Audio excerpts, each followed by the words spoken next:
Fais attention à la façon dont les gens se tiennent devant toi. Si la personne en face recule lorsque tu t'approches, cela peut signifier que ton attirance pour elle n'est pas mutuelle. C'est particulièrement évident lorsque tu observes comment les gens se parlent en couple. Si une personne recule sur sa chaise pendant ta conversation, cela peut indiquer de l'ennui ou de la fatigue. La politesse permet à la plupart des gens de mettre fin à la communication, même si elle ne leur plaît pas. Si tu as remarqué ce micro-geste, tu peux t'enquérir du bien-être de la personne ou lui suggérer de faire une pause. Si une personne s'approche de toi, même après que tu te sois éloigné d'elle, cela peut indiquer un désir d'être dominant dans votre relation ou de te convaincre de quelque chose. L'orientation corporelle est l'angle du corps d'une personne par rapport au tien pendant votre conversation. Elle révèle souvent ce qui l'intéresse vraiment. Si sa tête est tournée vers toi, mais que son corps est dirigé sur le côté, la personne n'est peut-être pas prête à s'engager pleinement. Ou bien elle signale inconsciemment qu'elle est pressée et doit s'atteler à des tâches plus importantes. Si tu veux montrer à quelqu'un que tu es pleinement intéressé, tiens-toi debout ou assieds-toi face à la personne et assure-toi que tes épaules sont parallèles. Cela créera un espace psychologique spécial qui vous protégera du monde autour. Les menteurs évitent généralement le contact visuel direct. La direction des yeux peut fournir des indices supplémentaires. Si quelqu'un regarde à droite ou vers le haut pendant la conversation, il est fort possible qu'il soit en train de mentir, car ce mouvement stimule les parties du cerveau responsables de l'imagination. A l'inverse, s'il regarde à gauche ou vers le bas, cela signifie qu'il tente activement de se rappeler des faits. Dans ce cas, il est fort probable que la conversation soit sincère. C'est une excellente astuce pour vérifier l'honnêteté de tes interlocuteurs. Veille simplement à ne pas confondre la gauche et la droite. Tout comme les animaux, les gens ont tendance à manifester ce qu'on appelle un comportement territorial. Plus la position économique et sociale d'une personne est élevée, plus cette personne a tendance à occuper un territoire. Les gens l'expriment généralement en s'installant confortablement sur une chaise, en posant les jambes sur une table, en écartant les bras et les jambes, en s'étirant publiquement, etc. Les personnes confiantes n'hésitent pas à prendre beaucoup d'espace, tandis que les personnes qui se sentent peu sûres d'elles chercheront inconsciemment à occuper moins d'espace, à serrer les épaules et à garder les mains près du corps. Si une personne commence à hocher la tête de façon répétée et excessive pendant que tu parles, cela peut indiquer que le sujet est ennuyeux ou désagréable. De plus, les gens hochent beaucoup la tête lorsqu'ils essaient de prouver leur capacité à suivre des instructions. Tu l'as probablement fait aussi dans des situations stressantes, comme lorsque tu commences un nouveau travail ou que tu rencontres quelqu'un d'important. Si ce geste s'accompagne de clignements d'yeux fréquents, la personne se sent peut-être dépassée par l'autorité de son interlocuteur et a envie de laisser une bonne impression. Lorsque quelqu'un qui te plaît entre dans la pièce, ton subconscient voudra s'assurer que tu es attirant. Cela peut t'amener à toucher tes vêtements, à arranger tes cheveux et tes accessoires. Les gens ont aussi tendance à adopter une position corporelle plus gracieuse et commencent même à chercher autour d'eux un miroir ou toute autre surface réfléchissante. Certains peuvent constamment se toucher la peau et se lécher les lèvres. Si tu as remarqué ce comportement chez une personne avec qui tu parles, ne te précipite pas pour faire le premier pas. Peut-être qu'une autre personne dans la pièce est l'objet de son attirance. Ou alors, c'est simplement un perfectionniste qui veut toujours paraître beau aux yeux des autres. Les rides autour des yeux permettent de savoir si un sourire est authentique ou non.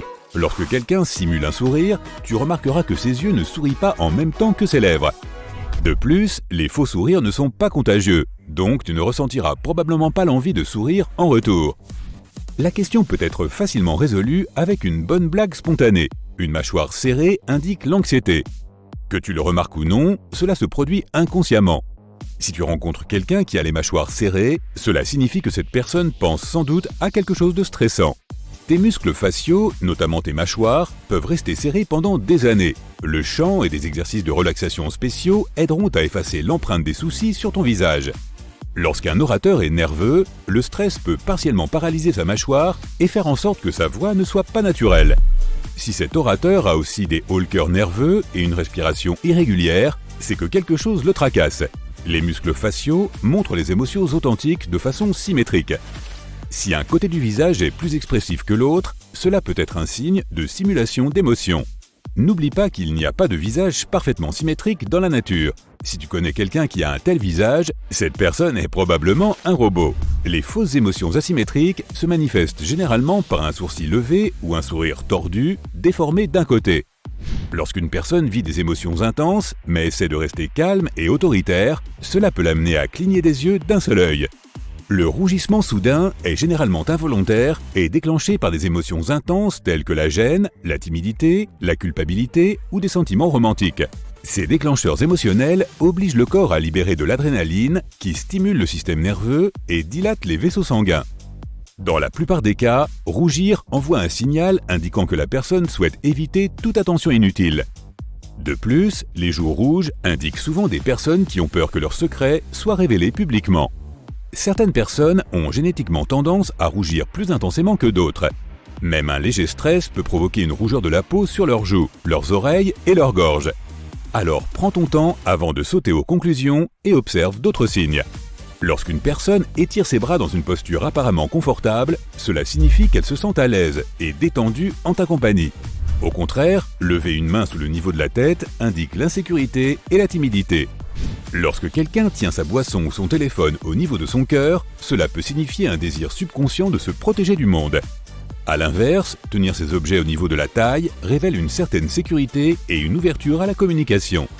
Si les paumes d'une personne sont tournées vers le haut, cela signifie qu'elle suggère ou demande quelque chose.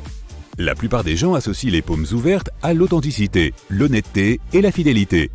A l'inverse, lorsque les paumes sont tournées vers le bas, cela indique une humeur plaintive et exigeante. Utiliser la gestuelle des mains pendant un discours aidera ton public à comprendre plus facilement les nouvelles informations.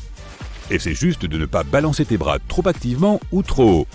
Les gens pourraient penser que tu es trop dramatique et tu perdrais alors leur attention. Enfouir tes mains dans tes poches n'est pas non plus le meilleur choix. Les gens peuvent percevoir cela comme un signe d'arrogance, de manque de sincérité ou penser que tu caches des secrets. Lorsque les gens sont réellement concentrés sur une conversation, leurs paumes ne bougent généralement pas. Si tu es en train de parler à quelqu'un et que tu remarques que cette personne pianote avec ses doigts sur la table ou sur sa chaise, c'est un signe que ce que tu racontes ne l'intéresse pas. Lorsque tu entends quelque chose de gentil, mais qu'en même temps la personne qui le prononce serre les poings, elle exagère probablement, ment ou essaie de cacher une colère refoulée. De nombreuses personnes considèrent que croiser les bras en parlant est une mauvaise habitude, car l'auditoire peut percevoir cela comme un signe de vulnérabilité et de manque de confiance en soi. Cette règle s'applique aussi aux jambes. Si tu veux laisser l'impression d'une personne confiante et sympathique, essaie de te lever et de t'asseoir sans croiser les jambes ni les bras. Tenir tes mains derrière ton avant-bras est un signal négatif pour les personnes qui t'entourent. Nous adoptons généralement cette position lorsque nous sommes de mauvaise humeur ou en colère. Et plus tu tiens ta main haut, plus tu sembles malheureux. Tripoter des objets au hasard pendant une conversation est un signe d'attraction et d'engagement. Les gens préfèrent généralement jouer avec des feutres, des élastiques, des lunettes et des étuis de téléphone. Tordre une serviette ou faire un origami est aussi un signal de confiance et d'inspiration. Jouer avec tes sourcils peut aussi envoyer de nombreux signaux. Les lever brièvement lors du premier contact visuel avec une personne familière est un signe amical, une façon de dire « je n'ai pas peur de toi et je ne t'évite pas ». Les sourcils froncés peuvent être un signe de mécontentement et de frustration. Et si quelqu'un lève les sourcils pendant une conversation et les maintient en l'air pendant un long moment, c'est probablement un signe de surprise ou d'excitation. Se toucher le visage et le cou pendant la conversation, ainsi que couvrir sa bouche, sont des gestes courants que les gens font lorsqu'ils essaient de cacher leur véritable émotion. Incliner la tête sur le côté est considéré comme un signe de confiance et de sympathie. Les artères vitales qui alimentent le cerveau en oxygène se trouvent dans le cou. Les personnes qui ressentent une quelconque menace cacheront instinctivement ces artères en rentrant la tête dans les épaules. Les personnes qui inclinent la tête en communiquant semblent généralement beaucoup plus attirantes et dignes de confiance car ce geste transmet des ondes positives. Tu as tout retenu ? Ok, alors tu vas pouvoir commencer à observer et analyser ton entourage. La première chose que l'on peut deviner sur une personne vient de sa façon de marcher. Ceux qui avancent rapidement et avec assurance, en gardant la tête bien droite, sont concentrés et savent résoudre les problèmes. Si une personne marche la tête haute, les épaules en arrière et la poitrine en avant, elle est sociable. Ces individus aiment passer du temps avec les autres et apprécient qu'on les aime. Ils s'ennuient aussi facilement et aiment les défis.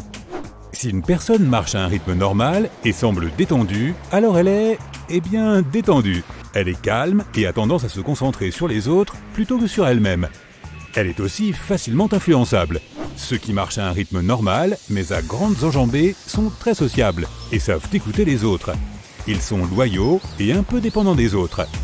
Les gens qui marchent lentement et gardent la tête baissée sont probablement introvertis et timides. S'ils croisent les bras, ils sont vraisemblablement vulnérables et aiment une certaine solitude. Et maintenant, voici un truc utile à savoir. Si tu veux paraître confiant lorsque tu te rends quelque part, surtout s'il s'agit d'une réunion d'affaires importante, sois toujours attentif à ton langage corporel. Pour ne jamais oublier de faire attention, tu peux utiliser la technique du seuil de porte. Pour ce faire, choisis un support, par exemple une porte, comme point d'ancrage. Chaque fois que tu franchis une porte, aie le réflexe de penser à ton comportement et à ce qu'il indique. Fais aussi bien attention à bien marcher droit, à garder la tête haute et à d'autres petits détails importants. Fais-le à chaque fois que tu passes une porte. Plus tard, cette habitude deviendra un réflexe pour toi, une porte et hop, tu corrigeras automatiquement ta posture chaque fois que tu la franchiras. Ok, continuons avec les petites astuces. Observe bien la façon dont les gens sont habillés. Il est peu probable que tu portes quelque chose qui ne te ressemble pas et les autres sont comme toi. Les personnes qui s'habillent de façon décontractée sont faciles à vivre, apprécient le confort et aiment être elles-mêmes sans avoir besoin d'en jeter plein les yeux pour impressionner les autres. Ceux qui portent des vêtements aux motifs colorés sont créatifs et aiment s'exprimer à travers leurs vêtements. Et ceux qui portent des vêtements de marque affichant des logos visibles aiment se la jouer et montrer leur statut social et économique. Ceux qui arborent leurs uniformes de travail sont des accros au boulot, qui se valorisent surtout par leur fonction et leur réalisation dans la sphère publique. Les gens qui ont un style élégant et portent des vêtements classiques sont sophistiqués et sûrs d'eux. Ceux qui arborent des vêtements de sport ont confiance en eux. Les adeptes de tenues passe-partout sont un peu renfermés et n'aiment pas attirer l'attention sur eux, préférant rester dans l'ombre. Même le choix des chaussures peut être révélateur de la personnalité d'un individu. Dans le cadre d'une étude, des photos de bottes ont été montrées à des volontaires. Ils devaient décrire la personnalité du propriétaire de la paire de chaussures. Étonnamment, les descriptions étaient assez justes et précises. Ainsi, les personnes qui portent des chaussures confortables sont agréables. Les personnes dont les chaussures sont neuves ou en parfait état sont nerveuses et angoissées. Les amateurs de bottines sont envahissants. Si une personne a un sac, fais aussi attention à la façon dont elle le porte. S'il est devant son corps, gardé tout près d'elle, il s'agit d'une personne prudente et timide. Passons maintenant à la poignée de main. Il ne s'agit pas seulement d'un rituel social, mais aussi d'un moyen de se faire une première impression sur son interlocuteur. On parle de poignée de main dominante lorsqu'une personne place sa main au-dessus de la tienne, la paume vers le bas. C'est une personne dominatrice qui essaie de montrer qui est le patron. Elle aime prendre le contrôle des autres, ne tient pas compte de l'opinion d'autrui et peut même parfois se montrer un peu arrogante. Une poignée de main soumise est la position inverse, lorsque la paume de la personne est tournée vers le haut et que sa main est couverte par la tienne. Cela signifie que la personne manque de confiance en elle et que tu peux facilement la dominer si tu le souhaites. Un autre cas de figure est une poignée de main molle lorsqu'une personne ne serre pas vraiment la main de son interlocuteur. La poignée est désincarnée et on dirait que c'est seulement toi qui la donne. Ce type de poignée de main est synonyme de faiblesse et d'indifférence. Il existe également la poignée de main à deux mains. C'est lorsqu'une personne te serre avec ses deux mains en plaçant généralement la seconde sur le dos de la main de l'autre. Ce type de poignée indique que l'autre accepte la domination de son compagnon, mais l'invite néanmoins à discuter. Elle est typique des personnes honnêtes et ouvertes, qui aiment parler franchement des choses et avoir une réelle conversation. Cependant, si la seconde main est placée non pas sur le dos de celle de son partenaire, mais sur le dessus, c'est une façon de se défendre et cela révèle un manque de confiance.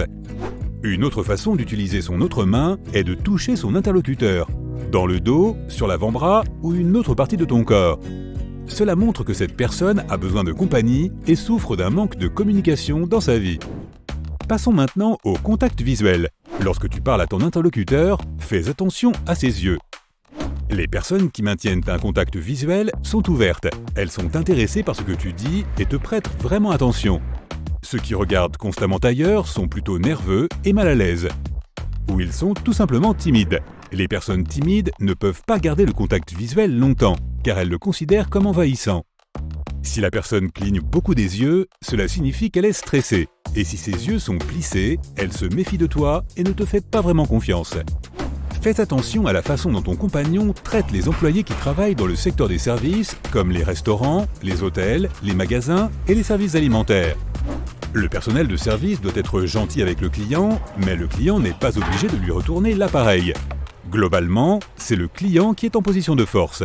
Donc, fais bien attention à la façon dont il se comporte lorsqu'il a ce pouvoir. Est-ce qu'il est gentil et poli ou est-ce qu'il préfère traiter mal les gens quand il n'a pas l'obligation d'être aimable ?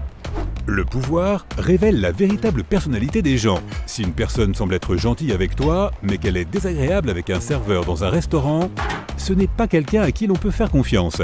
De manière générale, la politesse est également un bon indicateur de la personnalité des gens.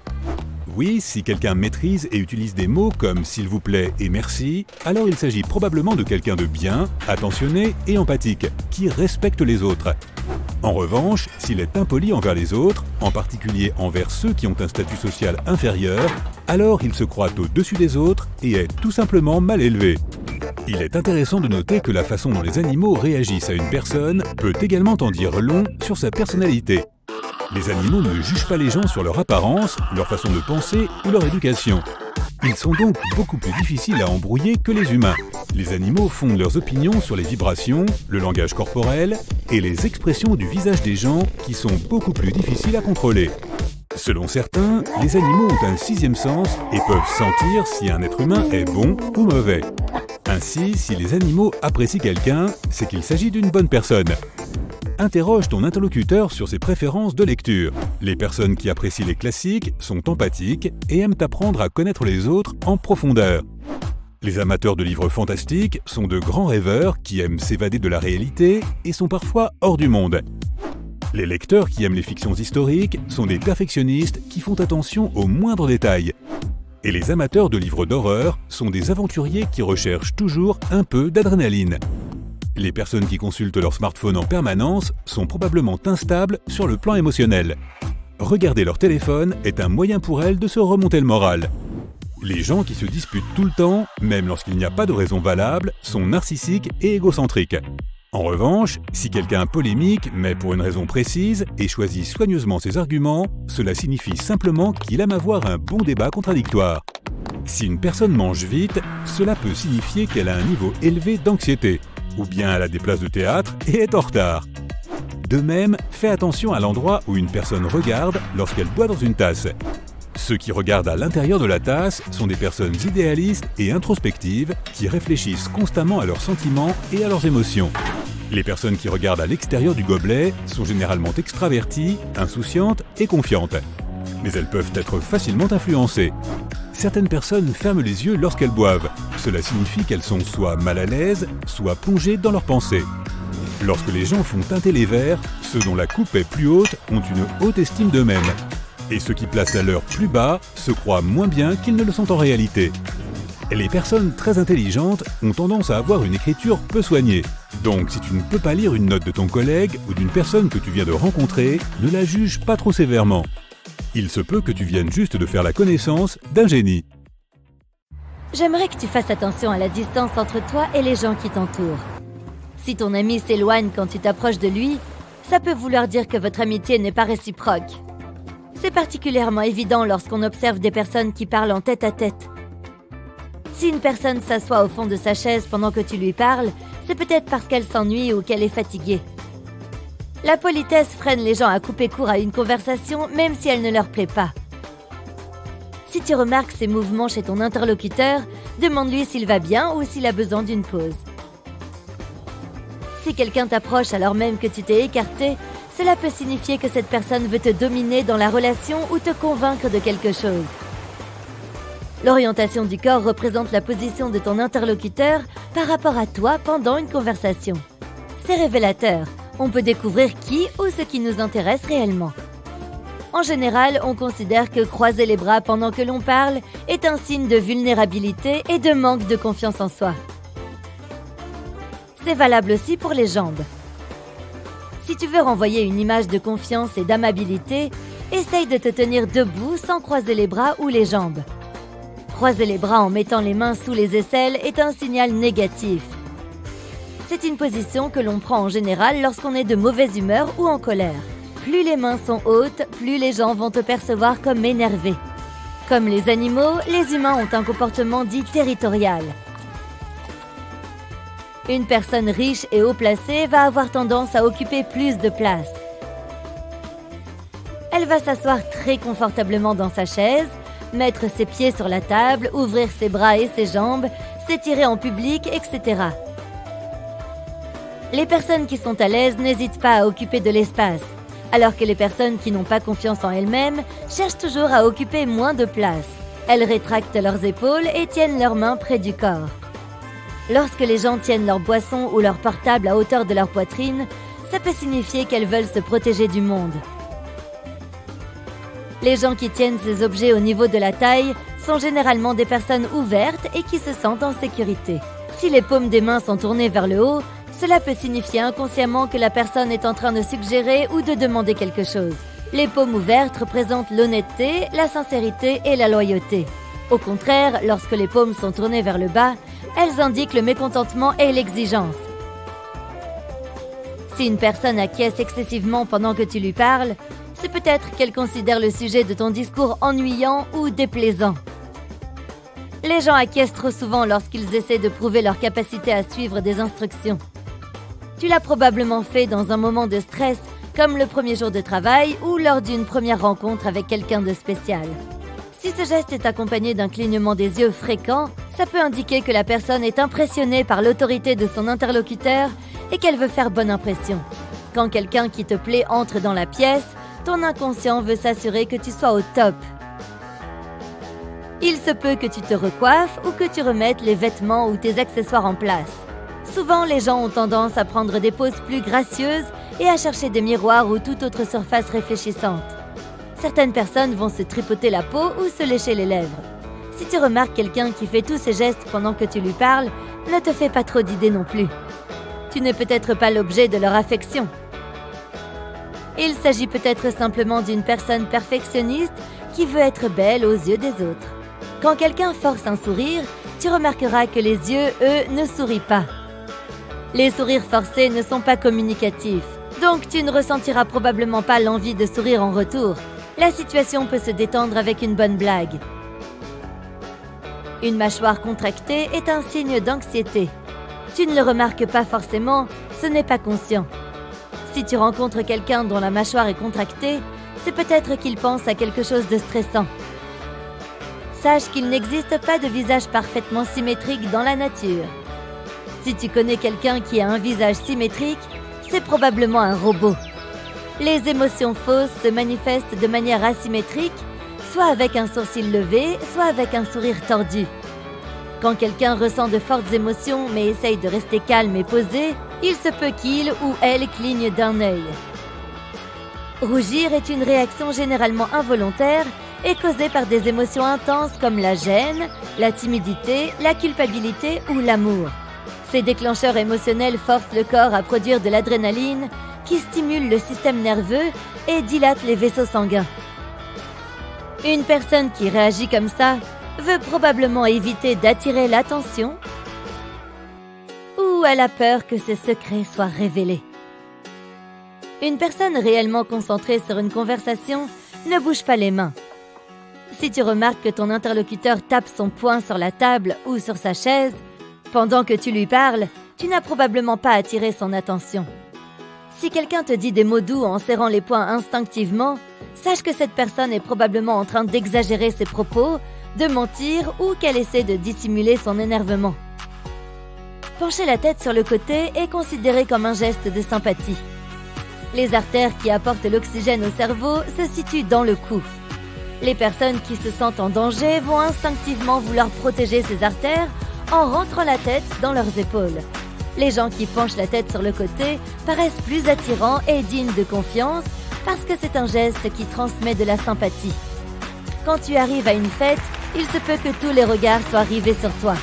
Garde les yeux bien ouverts pour montrer que tu es ouvert aussi. Quand tu souris, entrouvre légèrement la bouche. Si tu souris trop, certaines personnes vont penser que tu souris faussement. C'est l'heure de saluer tout le monde.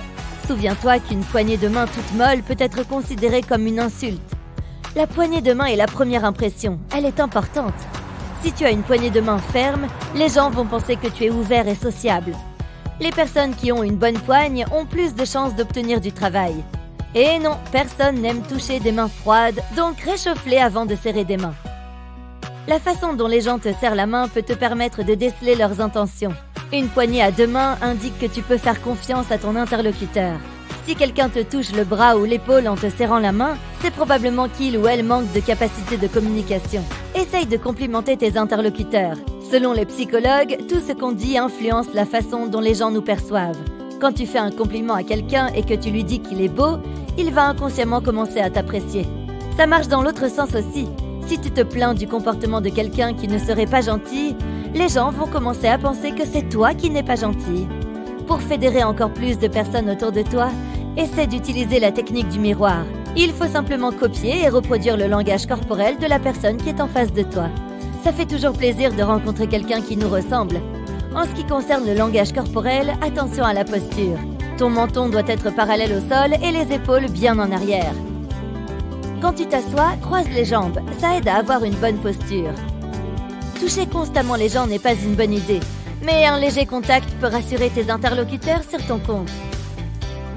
Tu peux leur donner une légère tape sur le dos ou leur toucher le bras, mais rien d'exagéré, entendons-nous bien. Une recherche a montré que les serveurs qui utilisaient cette technique obtenaient des pourboires plus importants. Et une bonne astuce! Pour faire en sorte que quelqu'un t'apprécie encore plus, confie-lui un secret. De préférence quelque chose de personnel qui pourrait être utilisé contre toi. Ça marche dans l'autre sens aussi, mais ton ami doit être sûr que tu ne craches pas le morceau. La fiabilité est aussi indispensable que la loyauté et l'honnêteté. Quand tu parles avec quelqu'un et que tu obtiens une réponse négative, essaye de regarder la personne dans les yeux. Les personnes sentent alors que quelque chose ne va pas et peuvent changer d'avis.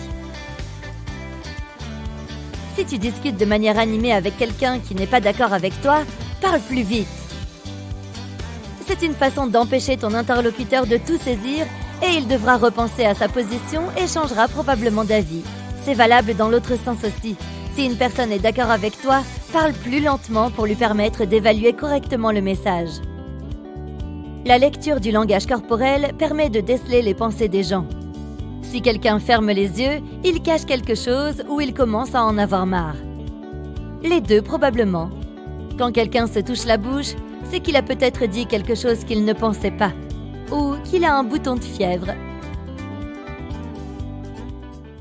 Quand quelqu'un ment, son nez le trahit. Et non, il ne grandit pas. Ah, tu n'as pas vu le mien. Il s'avère que lorsqu'une personne ment, la température autour de son nez ainsi que les coins intérieurs de ses yeux augmentent. Alors imagine que tu vas à un premier rendez-vous et que la personne te dit quelque chose de difficile à croire. Tu sors ton thermomètre et tu prends la température de son nez. Puis elle prend ta température et ça va et vient ainsi toute la nuit. Bon, je t'avoue, il y a mieux à faire, mais je ne vais pas te spoiler ça. Le cœur des femmes bat plus vite que celui des hommes. Le rythme cardiaque moyen des hommes se situe entre 70 et 72 battements par minute. Dans le même temps, la moyenne pour les femmes se situe entre 78 et 82 battements. Cela s'explique par le fait que le cœur des femmes est généralement plus petit que celui des hommes. Le cœur de la femme pompe moins de sang à chaque battement. Il doit donc travailler un peu plus fort pour suivre le rythme de l'homme. Les poumons sont l'un des plus grands organes du corps. Leur surface totale est presque égale à celle d'un court de tennis. Et la longueur totale des voies respiratoires qui les traversent est similaire à la distance entre Chicago et Las Vegas. Et tout cela tient à l'intérieur de ton corps. Les impulsions nerveuses que ton cerveau envoie voyagent à une vitesse d'environ 273 km/h. C'est aussi rapide qu'un train à grande vitesse. La quantité de nourriture consommée par un humain normal au cours de sa vie pèse autant que 8 éléphants d'Asie. Il n'est pas surprenant que nous passions environ 4 ans de notre vie à manger. Nous nous débarrassons de notre peau car elle sert de nourriture aux champignons, aux bactéries et à d'autres organismes dont nous voulons absolument nous éloigner.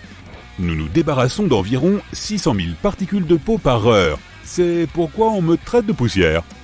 La couleur de tes yeux provient d'un pigment appelé mélanine. Les personnes aux yeux bruns ont plus de mélanine que celles aux yeux verts.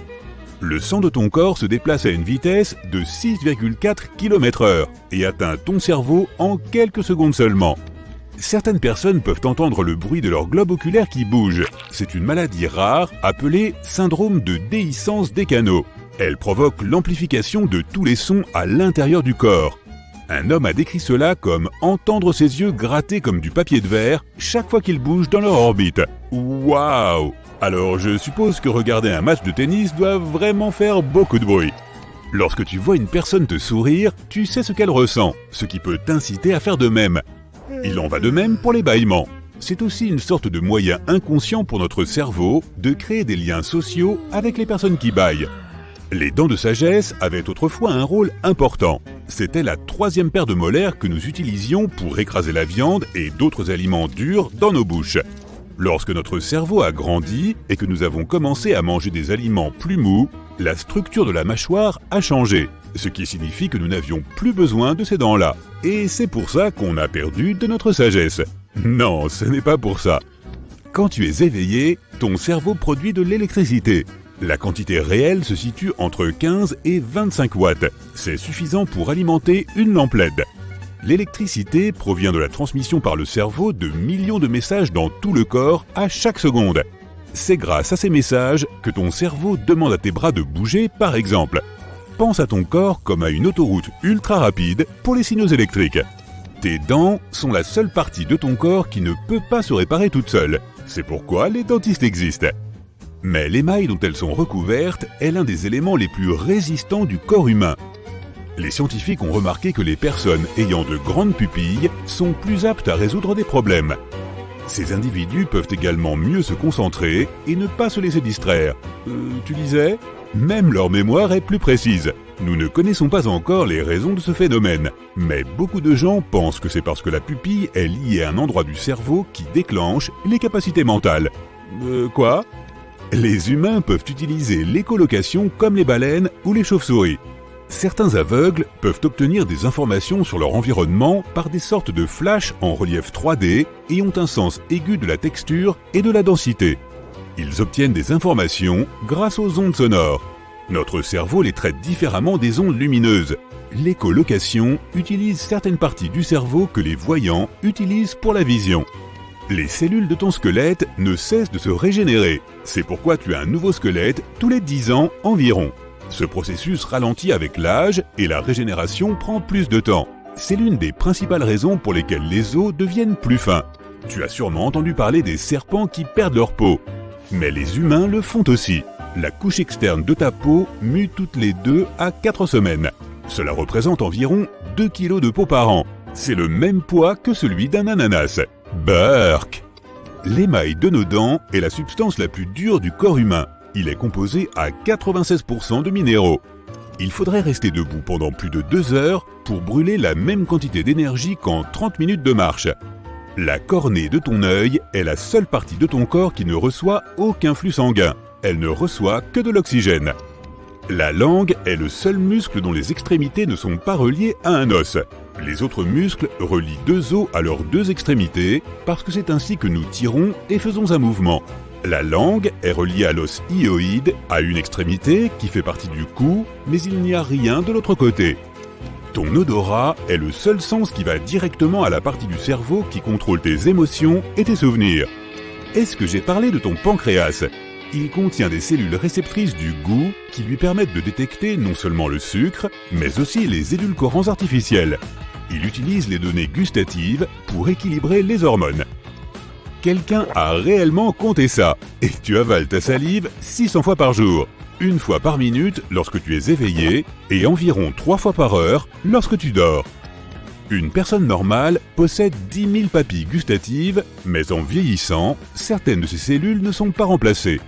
Une personne âgée peut avoir seulement 5 000 papilles gustatives en état de marche. Elles doivent donc travailler plus fort ou quelque chose dans ce genre. À terme, les poils du corps humain pourraient disparaître. Ils avaient l'habitude de nous protéger des conditions météorologiques difficiles. Mais aujourd'hui, nous avons des vêtements et des parapluies pour le faire. La plupart des poils du corps humain n'ont plus aucune fonction, à l'exception des sourcils et des cils qui protègent nos yeux de la sueur et d'autres substances nocives. D'ailleurs, on est déjà à mi-chemin de la perte totale de nos cheveux. Autrefois, les humains étaient entièrement couverts de poils, ce qui nous donnait l'air de gorilles. Tu as 5 millions de follicules pileux sur ton corps et seulement 100 000 sur la tête. Les cheveux poussent de 2,5 cm par mois. Ainsi, une personne de 70 ans qui ne s'est jamais fait couper les cheveux aurait des cheveux aussi longs qu'un poteau téléphonique. On a récemment découvert un type de cellule cérébrale cruciale pour la recherche visuelle. Elle porte le nom de cellule cible. Sans leur aide, tu ne serais pas capable de repérer une personne dans la foule ou ton chien dans le parc. Il est intéressant de noter que les cellules cibles ne se soucient pas de l'aspect de l'objet que tu recherches. Tout ce qu'elles veulent savoir, c'est si un objet est ta cible ou non. Tu as environ 3 millions de glandes sudoripares dans ton corps. Un grand nombre d'entre elles se trouvent sur la plante de tes pieds et sur tes mains, ton front, tes aisselles et tes joues. Tu as les yeux rouges sur les photos parce que lorsque le flash de l'appareil photo se déclenche, tes pupilles n'ont pas eu le temps de se rétracter. Un grand éclat de lumière atteint ta rétine et il rebondit. La nourriture n'a pas besoin de la gravité pour atteindre ton estomac. Tes muscles se contractent et se détendent pour la faire descendre. Mais les oiseaux, eux, oui, ont besoin de la gravité pour avaler. Contrairement à la plupart des autres animaux, nous marchons sur 2 pattes. Nous avions donc besoin d'une protection supplémentaire pour la tête, directement exposée au soleil. C'est pourquoi nous avons des poils sur la tête. Ils nous aident également à conserver la chaleur la nuit. Notre cerveau n'est peut-être pas très gros par rapport au reste du corps, mais il est toujours en activité, ce qui produit de la chaleur, et les poils de la tête isolent cette zone. Lorsque tu clignes des yeux, tu donnes à ton cerveau la possibilité de faire une micro-sieste et de se recharger. Tu clignes des yeux environ 20 à 30 000 fois par jour, ce qui signifie que tu te promènes les yeux fermés pendant environ 10% de tes heures d'éveil. Tes cheveux savent quand tu dors. Il existe des gènes qui régulent ton horloge biologique et ils se trouvent dans les cellules des follicules pileux. Cela signifie que les scientifiques peuvent dire si tu es un lève-tôt ou un couche-tard en étudiant tes cheveux. Tes ongles poussent plus vite aujourd'hui qu'auparavant. Selon des études réalisées dans les années 50 et 70, les ongles poussaient plus lentement, presque un quart. Les scientifiques pensent que c'est parce que nous mangeons plus de protéines de nos jours, ou c'est juste parce qu'on ne se les ronge plus comme avant. Le respect. Tout le monde le souhaite, n'est-ce pas ? Mais cela ne signifie pas pour autant que nous recevons toujours cette juste dose de respect adaptée à ce que nous pensons mériter. Et si je te disais qu'il existe des astuces faciles à mettre en œuvre dans la vie quotidienne pour être plus respecté ? Nous allons observer ensemble quelques classiques du langage corporel qui renvoient automatiquement une image de confiance en soi. Et qui sait, peut-être que tu termineras cette vidéo en te sentant dans la peau d'une reine ou d'un roi, avec le comportement qui va avec. Pour être respecté, il faut certes maîtriser certains talents de communicant. Mais si tu crois que la communication ne commence qu'une fois que tu as ouvert la bouche, tu te trompes. Vanessa Van Edwards, experte en psychologie de la personnalité, affirme que jusqu'à 70% de notre communication se fait de manière non verbale. Cela signifie que les gens réagissent spontanément à notre langage corporel. Essaie de faire une brève analyse des signaux non-verbaux que tu émets au quotidien. Par exemple, tu es venu à une fête où tu ne connais presque personne. Est-ce que tu vas entrer dans la pièce en te faisant tout petit ou est-ce que tu vas y aller la tête haute, fier de toi et confiant ? La façon dont nous contrôlons notre langage corporel est la première chose qui déterminera si les gens nous respectent ou non. Sans vouloir être simpliste, c'est une réalité indiscutable. Mais tout cela se passe à un niveau inconscient. Il faut environ 7 secondes pour que quelqu'un ait une première impression de nous. C'est pourquoi la façon dont on marche, dont on parle et dont on se présente a une grande importance. S'il existait un manuel sur la manière d'être respecté, le contact visuel figurerait en tête des chapitres.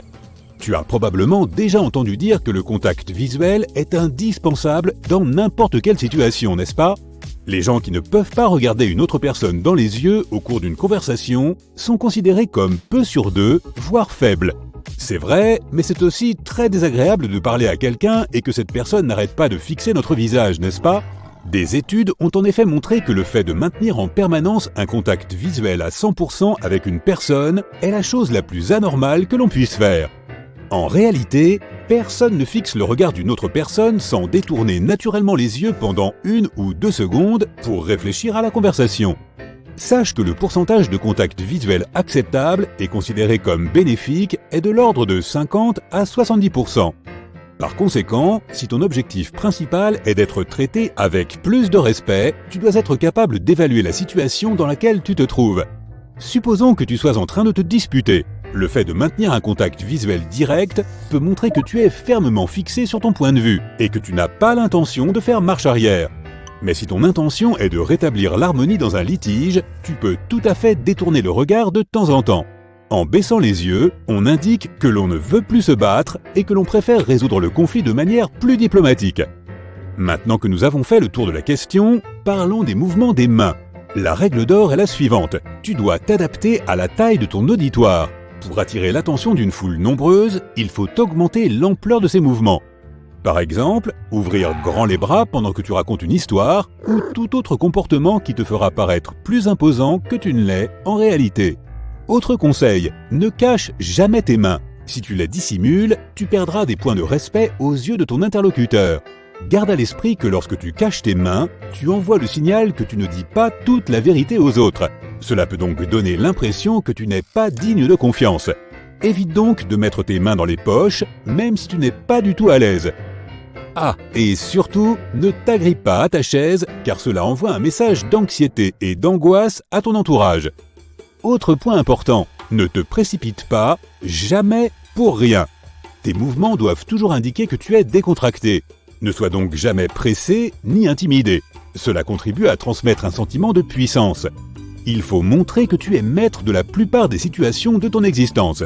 Oui, je sais, les introvertis vont avaler de travers en entendant cela. Mais ne vous inquiétez pas, nous avons aussi pensé à vous. Même si parler à une large assemblée peut vous rendre nerveux, l'important est de vous réapproprier votre image. Il se peut que tu sois le plus discret de la salle, mais les gens te remarquent quand même. Alors, assume ton style et réfléchis bien aux couleurs que tu choisiras de porter et aux accessoires. Tout ce que tu montres de toi compte. Considère cela comme ton image de marque personnelle. Et surtout, n'aie pas peur d'être authentique. Plus tu seras sincère, plus tu auras de chances d'être respecté par le simple fait d'être toi-même. À Hollywood, il existe de nombreux exemples d'acteurs timides, mais aussi extrêmement charismatiques et attachants. Prenons l'exemple de Tom Holland. Tom est l'acteur de la nouvelle franchise Spider-Man. Il peut jouer les durs et les courageux à l'écran, mais en coulisses, il est plutôt introverti. Les psychologues qui analysent les interviews de Tom Holland affirment qu'il a une astuce dont nous devrions tous nous inspirer. Il parvient à transformer sa timidité et sa nervosité en confiance. Et il y parvient grâce à des astuces simples que nous allons t'expliquer ici. Lorsque nous sommes sous pression, nous avons tous du mal à cacher notre malaise. Notre corps se courbe automatiquement et les gens voient sur notre visage que nous ne sommes tout simplement pas tranquilles. Nous sommes plus susceptibles de dire quelque chose de complètement incohérent. Assister à ce genre de situation est inconfortable pour tout le monde, les personnes concernées et les témoins de la situation. Qu'il s'agisse d'entretien d'embauche ou de talk-show, le public ne réagira pas très positivement à ce malaise. Mais il y a une manière de s'en sortir. La prochaine fois que tu diras quelque chose que tu ne voulais pas dire ou que tu te tromperas en plein milieu d'une phrase, essaie de te moquer de toi-même. C'est une bien meilleure option que de regarder le sol devant soi en rêvant de disparaître. N'oublie pas, tout est question d'attitude. Si tu parviens à montrer que tu es à l'aise, même dans une situation inconfortable, ton auditoire ressentira la même chose. Ah, et n'oublie surtout pas de parler lentement. Parler en mode accéléré ne fera que transmettre un sentiment de nervosité et d'insécurité. Si tu parles lentement, en faisant des pauses, ton public te respectera davantage. Mais ne fais pas non plus des pauses trop longues, ce serait tout simplement bizarre. L'astuce suivante va peut-être te surprendre, mais si tu veux être traité avec respect, montre-toi ouvert, vulnérable et honnête. Oprah Winfrey est l'une des personnalités les plus respectées au monde aujourd'hui. Et si elle nous a enseigné quelque chose au fil des décennies, c'est bien que l'honnêteté compte. Par exemple, le fait d'être le premier à partager des histoires intimes, voire embarrassantes, a un double effet positif. Tout d'abord, les gens te considéreront comme un leader, comme quelqu'un qui n'a pas peur de prendre des initiatives. Être un meneur ne signifie pas nécessairement dominer la conversation ou voler la vedette. Il s'agit simplement de faire le premier pas, un pas audacieux. Dans ce cas, tu ne seras pas seulement un leader, mais tu seras aussi perçu comme quelqu'un de courageux. Bien joué toi! Au cas où tu ne le saurais pas, le mot courage vient à l'origine du mot français cœur, qui se traduit par le mot anglais heart. Donc littéralement, faire les choses avec courage signifie les faire avec le cœur. Ensuite, lorsque tu te confies avec honnêteté, tu prépares le terrain pour que les autres se sentent suffisamment à l'aise pour également partager leur histoire. C'est beau, non ? Maintenant, retiens bien ceci. Essaie toujours de raconter une histoire sous un angle auquel les gens peuvent s'identifier. Nous nous connectons et nous respectons le côté humain des autres. C'est pourquoi l'honnêteté joue un rôle important. Une grande partie de la popularité d'Oprah est liée à sa capacité à créer des liens avec les autres. Elle prépare son plateau pour vraiment interagir avec les personnes qui assistent à son émission et leur parler les yeux dans les yeux. Elle écoute réellement attentivement les autres et leur donne le sentiment d'être entendue et valorisée. Par-dessus tout, Oprah trouve le moyen de s'identifier aux histoires des gens, étant souvent la première à partager des histoires intimes sur elle-même. Je suppose que c'est la raison pour laquelle tellement de gens l'adorent, hein ? En fin de compte, l'important est que tu te sentes à l'aise et en sécurité dans tes relations à autrui. Ces astuces devraient t'aider et surtout, n'oublie jamais de rester toi-même, car cela contribuera grandement à gagner le respect de tous. 60 à 80% des 15-25 ans ont occasionnellement des moments de déjà-vu qui peuvent être assez déstabilisants. C'est à la fois fugace et imprévisible. Les scientifiques ne sont pas sûrs à 100% de la raison pour laquelle cela se produit, et on ne peut pas le contrôler. Pour mieux comprendre le phénomène, ils ont essayé de créer des souvenirs pour des patients sous hypnose. Ensuite, ils leur ont demandé d'oublier ou de se remémorer le souvenir, et cela a provoqué chez eux un effet de déjà-vu plus tard. D'autres scientifiques ont essayé de le recréer en réalité virtuelle avec des scènes de jeu qui se ressemblent. Les résultats les ont conduites à penser que le déjà-vu est un processus par lequel ta mémoire te joue des tours. Tu te retrouves dans une situation qui ressemble à un souvenir réel que tu as. Mais tu ne peux pas t'en souvenir complètement. Ton cerveau remarque les similitudes et te laisse avec une étrange sensation de déjà-vu. Une autre théorie est qu'il s'agit d'un phénomène de mémoire qui a plus de chances de se produire lorsque tu es stressé. Lorsque tu es sous pression ou que tu as beaucoup d'informations à traiter en même temps, certaines d'entre elles peuvent se retrouver dans ta mémoire à long terme au lieu de ta mémoire à court terme. Cela pourrait aussi être le résultat d'une décharge électrique soudaine des neurones dans le cerveau, qui crée de fausses connexions. Un homme a éprouvé une version chronique du déjà-vu et s'est senti comme coincé dans une boucle temporelle pendant 8 ans. Il a même arrêté de regarder la télévision, d'écouter la radio et de lire les journaux, car il avait toujours l'impression d'avoir déjà tout vu.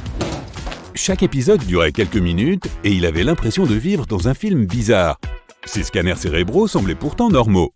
Il devait donc s'agir d'un problème psychologique. Entre 40 et 60% des gens font l'expérience inverse du déjà-vu. C'est le sentiment que tu éprouves lorsque tu ne reconnais pas un décor bien connu, comme la maison dans laquelle tu as grandi ou une personne.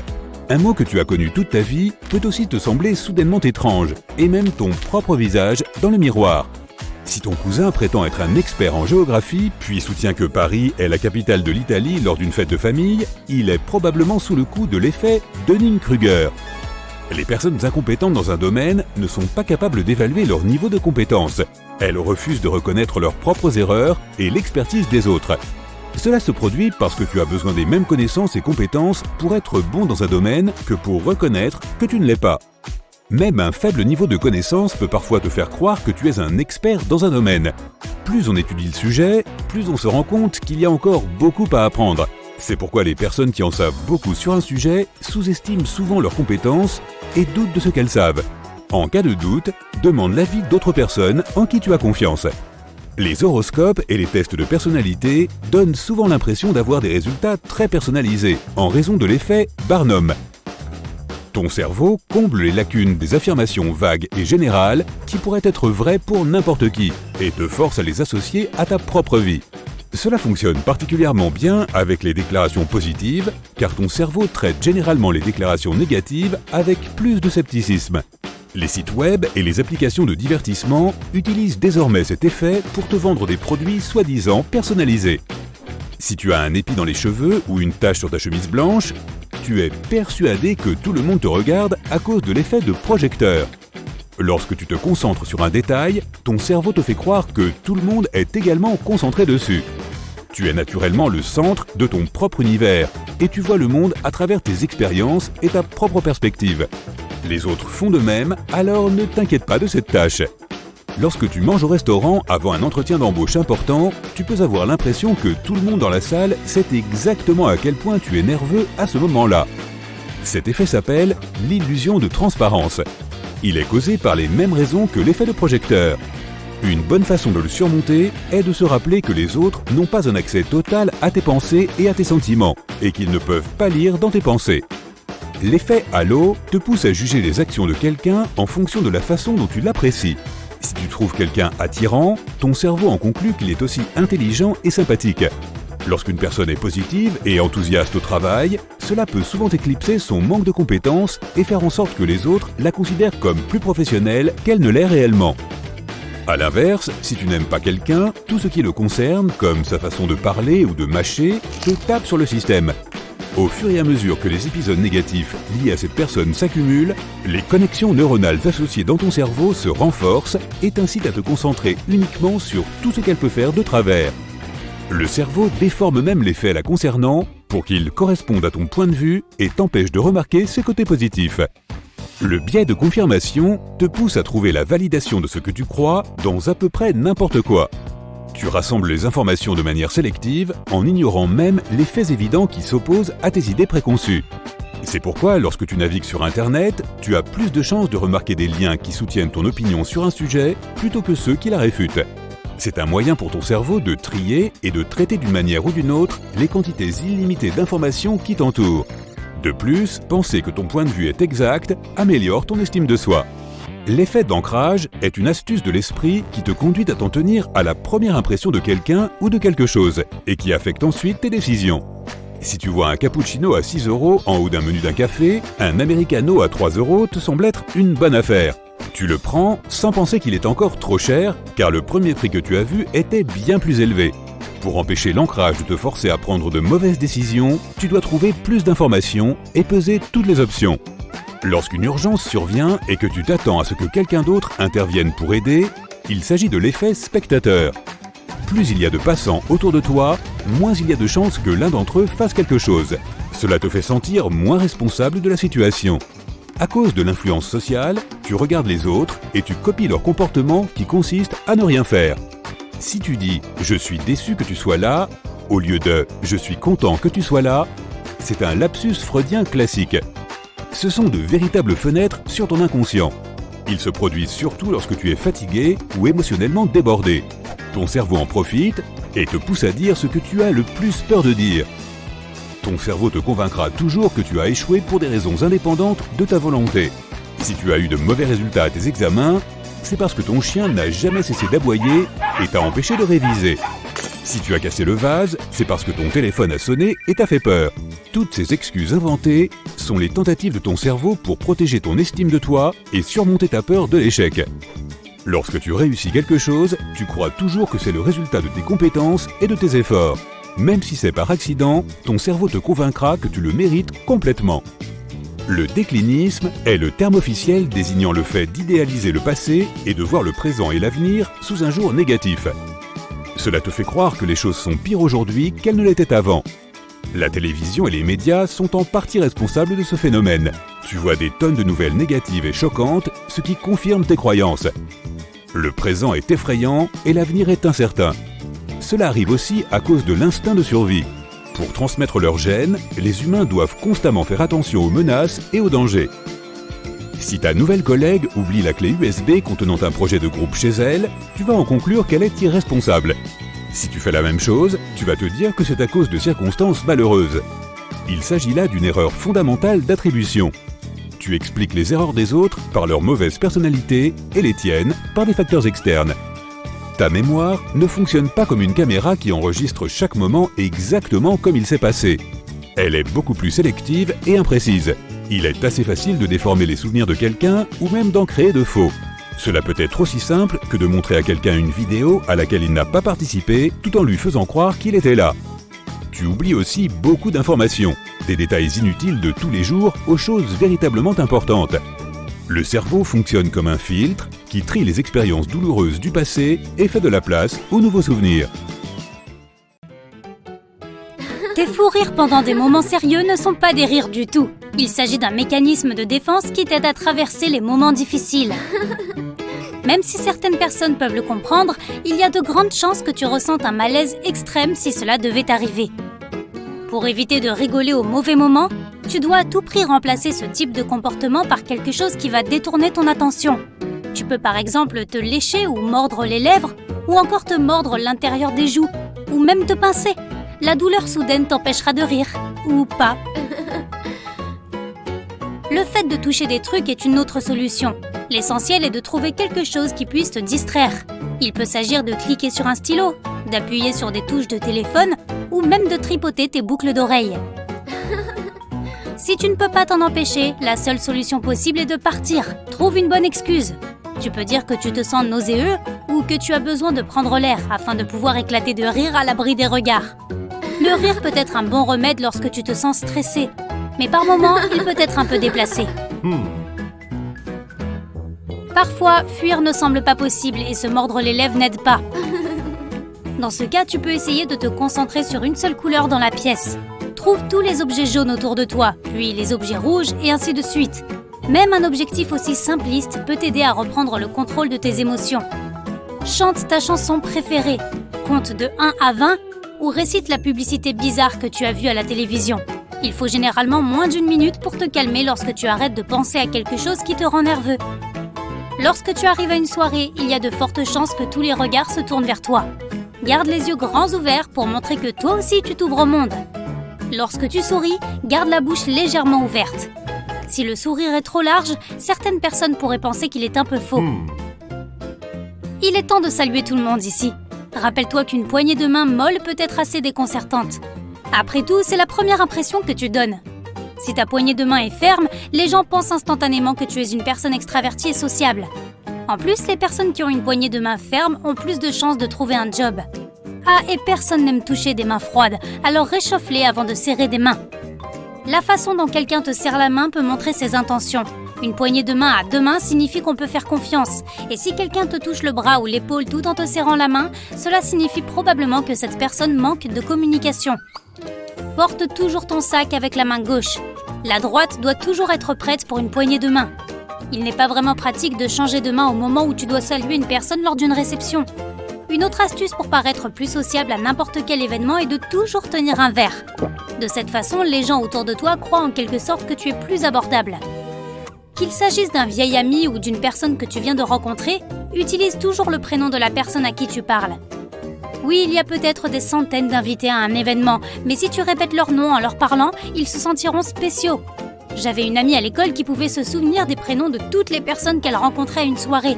Je me souviens que tout le monde l'appréciait pour ça aussi. Fais un compliment à la personne à qui tu parles.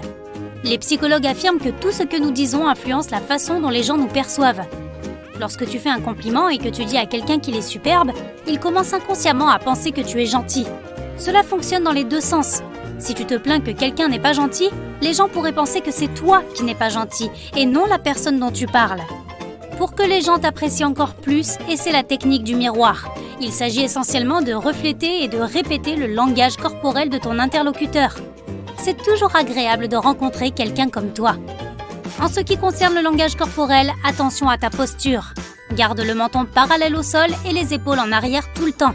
En position assise, garde les jambes croisées. Cela aide aussi à garder une bonne posture. De nombreuses personnes peuvent inconsciemment ressentir l'humeur des gens qui les entourent. Ainsi, si tu veux que ton pote se sente à l'aise lorsqu'il est avec toi, sois de bonne humeur ou du moins essaie de le paraître. Tes bonnes vibrations se propageront et les gens t'apprécieront instantanément, simplement parce qu'ils se sentent bien en ta présence.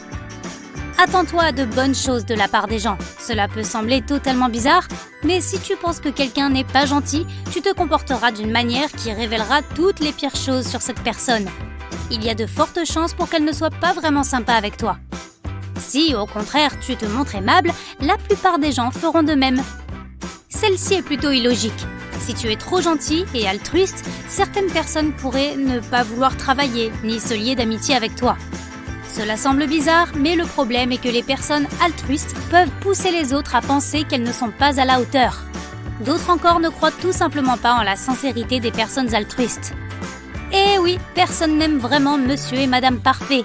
Existe-t-il vraiment de toute façon ? Un bon conseil est donc de montrer à quel point tu peux être imparfait parfois. Les psychologues disent que les gens ont tendance à apprécier ceux qui font des erreurs de temps en temps. C'est bien vrai. Toucher les gens sans arrêt n'est pas une bonne idée. Mais un toucher subtil peut faire en sorte que les gens se sentent plus à l'aise avec toi quand tu leur parles.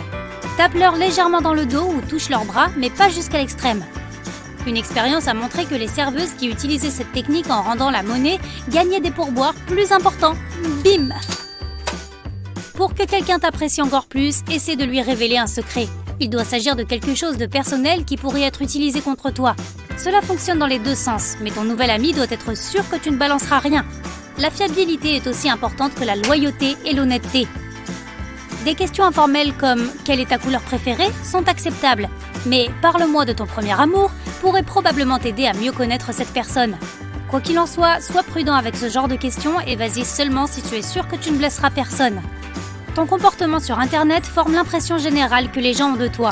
Ne partage pas trop de photos sur les réseaux sociaux. Oui, tu peux donner l'impression d'être sociable et ouvert. Mais pourtant, une étude récente a révélé que les gens ne semblent pas vraiment s'identifier à ceux qui partagent trop de photos sur Internet. Cependant, ne va pas non plus dans l'autre sens. Ne rien partager du tout peut être encore pire que de trop partager. Il est suspect qu'une personne ait trop ou trop peu de personnes dans sa liste d'amis.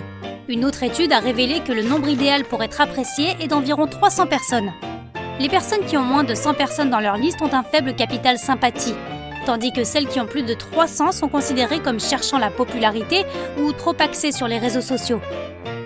Oublie 300. Si tu as ne serait-ce que 6 vrais amis qui te connaissent vraiment et t'aiment quand même, c'est bien mieux que 300 connaissances. Mais ce n'est que mon opinion. Très bien, revenons à la soirée. Lorsque tu parles avec quelqu'un et que tu obtiens une réponse qui ne te satisfait pas, essaie de le regarder dans les yeux. Beaucoup de gens commencent à sentir que quelque chose ne va pas, ce qui pourrait éventuellement les faire changer d'avis. Non, ça ne marche pas si tu demandes à un inconnu de te filer sa voiture en cadeau. Qu'est-ce qui t'a pris ?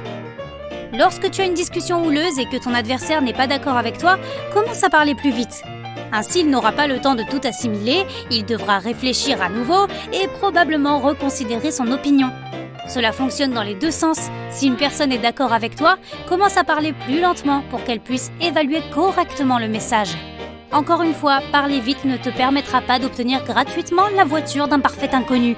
Non mais c'est quoi cette histoire de voiture ? La façon dont tu demandes de l'aide aux gens est importante si tu veux être sûr d'obtenir ce dont tu as besoin. Les gens aiment se sentir importants, alors si tu dis « j'ai besoin de toi », tu as plus de chances d'obtenir cette aide. Pierre, papier, ciseaux est célèbre pour aider les gens à faire des choix difficiles. Il y a un moyen sûr de le gagner. Juste avant le jeu, pose une question aléatoire à ton adversaire, comme « tu savais qu'on était tous faits de pixels ?» Ton pote sera confus et peu enclin à faire ciseaux. Bien sûr, c'est à ça que servent les amis, est une combinaison de mots magiques que tu devrais prononcer lorsque quelqu'un te dit « merci » pour quelque chose que tu as fait pour lui. En gros, dis ce que tu veux sauf « pas de problème », ce qui ne fait que dévaloriser le geste gentil de la personne. Certaines personnes ont tendance à oublier les bonnes choses que les autres font pour elles, mais cette phrase les fera se souvenir qu'elles te sont en quelque sorte redevables. Une autre réponse classique est « je t'en prie ». On ne l'entend plus vraiment aujourd'hui. Lire le langage corporel peut t'aider à lire dans les pensées des gens. Si quelqu'un ferme les yeux, soit il cache quelque chose, soit il en a simplement assez de toi. Probablement les deux. Si une personne se touche la bouche, c'est qu'elle vient de dire quelque chose qu'elle ne voulait pas dire. Ou bien elle a un bouton de fièvre. La façon dont les gens s'assoient peut les trahir. Les personnes qui se penchent en avant lorsqu'elles sont assises veulent généralement établir un contact et apprécient leur interlocuteur. Si une personne a plutôt tendance à se pencher en arrière, cela montre qu'elle s'ennuie et n'a pas vraiment envie de parler. Dans tous les cas, tu viens de découvrir quelque chose sur elle. Mais je t'en prie. Tu ressens un chatouillement bizarre dans ton nez. Oh non, tu vas éternuer.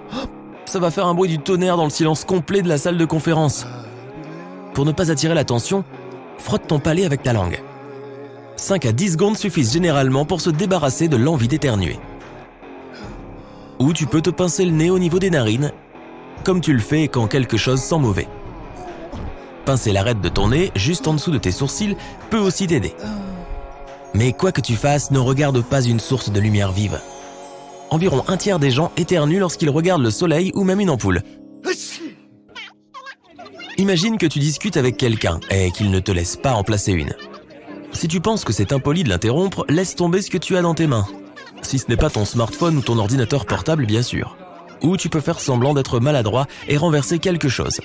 Dans tous les cas, il y a de fortes chances que cela lui fasse réaliser qu'il monopolisait la parole. Le stress avant un événement important est une réaction tout à fait normale. Mais cela peut te distraire et tu ne seras pas capable de te concentrer. Si tu te rends compte que tu es nerveux, serre les muscles de ton visage, de tes bras et de tes épaules ainsi que tes poings. Maintenant, détends-toi et respire profondément. Tu es prêt à affronter n'importe quel obstacle sur ton chemin. Ta gorge te chatouille. Cela ne semble pas trop grave, mais une fois que cette sensation ennuyeuse commence, elle t'empêche de te concentrer sur autre chose. Pour t'en débarrasser, gratte-toi l'oreille. De cette façon, tu stimuleras les nerfs à cet endroit. Ton corps risque de réagir par un spasme musculaire dans la gorge. Ce spasme soulagera le chatouillement. Tu pourrais te sentir mal à l'aise d'entamer une conversation difficile. Cela te fait remuer, détourner les yeux, déplacer ton poids d'un pied sur l'autre. Nier ton anxiété rendra la situation encore plus embarrassante qu'elle ne l'est déjà. Il est préférable d'offrir une explication rapide. Je me sens un peu mal à l'aise de parler de ça. Tu dois présenter quelqu'un à ton ami, mais son nom t'a totalement échappé. Excuse-toi et prétends que tu as été si occupé récemment que tu as un brouillard cérébral. De nos jours, la plupart des gens comprennent ce qu'un emploi du temps chargé peut engendrer. Une autre façon de se rappeler le nom de quelqu'un est de lui demander sa carte de visite. Ou bien tu peux lui donner ton smartphone et lui demander de renseigner ses coordonnées. Il suffit alors de regarder le nouveau contact avant de ranger ton téléphone. Tu peux aussi demander à la personne d'épeler son nom en prétextant que tu veux être sûr de l'avoir bien compris. Il n'est pas nécessaire de crier pour être entendu lors d'une fête bruyante. Demande à la personne avec qui tu parles de tendre l'oreille et d'appuyer dessus. Elle t'entendra beaucoup mieux. Pour arrêter le hoquet, mets une longue paille dans un verre ou une bouteille avec de l'eau. Bouge-toi les deux oreilles avec tes doigts et commence à boire. Tu peux aussi essayer de couvrir un verre d'eau froide avec un essuie-tout ou un chiffon propre et le boire. Il est également utile de te pincer doucement le nez en buvant quelque chose. Une autre astuce consiste à s'asseoir et à ramener les genoux vers la poitrine. Serre-les dans tes bras pendant environ 2 minutes. Tu peux aussi inhaler une grande gorgée d'air et retenir ta respiration aussi longtemps que tu le peux. En général, 10 à 20 secondes suffisent. Expire lentement. Si tu as toujours le hoquet après cela, répète l'opération plusieurs fois. Ou alors, attrape le bout de ta langue et tire doucement dessus 1 ou 2 fois. Cela stimule les muscles et les nerfs de ta gorge. Mais n'oublie pas de te laver les mains avant de le faire.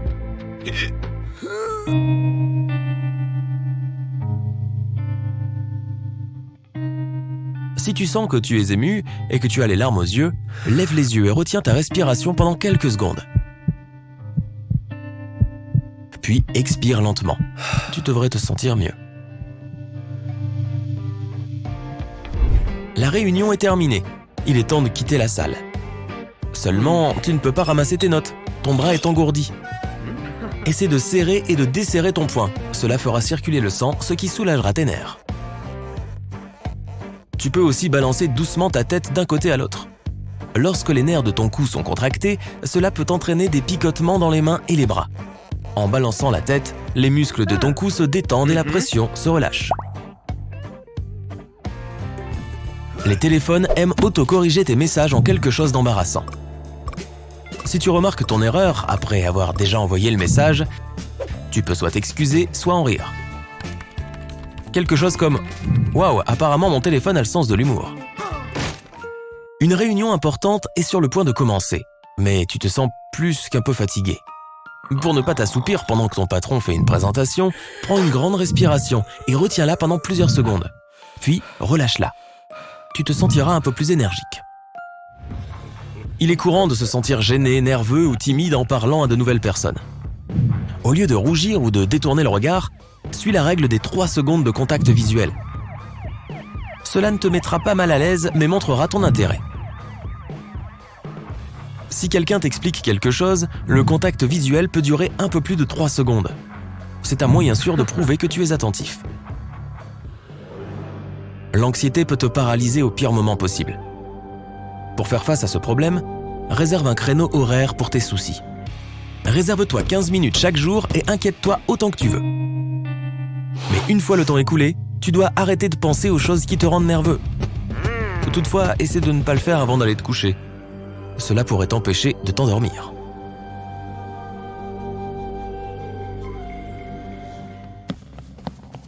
Si tu te sens nerveux avant un entretien ou un examen, mâche du chewing-gum. Pour une raison obscure, manger donne à ton cerveau un sentiment de sécurité et tu le fais entrer dans un état de relaxation.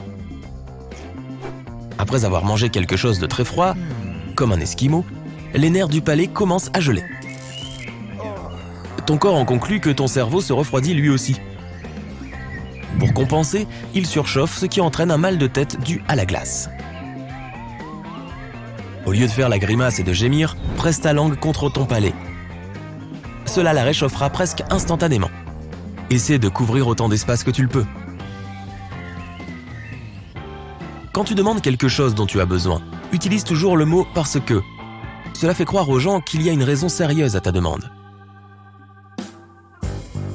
Cela arrive même aux meilleurs d'entre nous. Une chanson te reste en tête, et c'est généralement soit un jingle commercial, soit une chanson populaire dont tu t'es moqué. Lorsque cela arrive, il est probable que tu répètes une partie de la chanson, le plus souvent le refrain, encore et encore. Essaie de chanter la chanson jusqu'à la fin. Cela fera penser à ton cerveau que la chanson est finie, et la mélodie ne te dérangera plus. Si tu te sens étourdi, mets ta main sur quelque chose de stable. Dans la plupart des cas, cela aidera ton cerveau à recalculer la position de ton corps dans l'espace. Et tes vertiges disparaîtront. Si tu veux réussir un entretien important, imagine que tu connais le recruteur depuis longtemps. Imagine comment vous allez vous saluer, vous serrer la main et avoir une conversation agréable. Cela t'aidera à te détendre avant le rendez-vous. Mettons que tu cherches à quitter une conversation gênante, mais que tu n'es pas sûr du meilleur moment pour le faire. Dans toute conversation, il y a des moments où elle s'arrête et connaît une pause. Cela se produit généralement avant que les gens n'abordent un nouveau sujet. Une telle accalmie est le signal qu'il est temps de partir. Commence par « Bien, désolé » ou « Sur ce » avant de dire au revoir et de t'enfuir. Ah, tu n'en peux plus. Tu dois t'éloigner de cette personne ennuyeuse avec laquelle tu t'es mise à discuter lors d'une fête et le plus tôt sera le mieux. Pour ne pas blesser la personne ou l'encourager à te suivre, dis-lui que tu as besoin de passer un coup de téléphone. C'est une option plus sûre que de dire que tu vas chercher de la nourriture ou aller aux toilettes. Pour rendre ton excuse plus crédible, donne quelques détails. Tu peux facilement donner l'impression d'être une personne extravertie lors d'une fête. Choisis quelqu'un et pose-lui une question au hasard comme « J'aime bien tes chaussures, où les as-tu trouvées ?» Ce sera un parfait brise-glace. Les gens aiment parler d'eux-mêmes.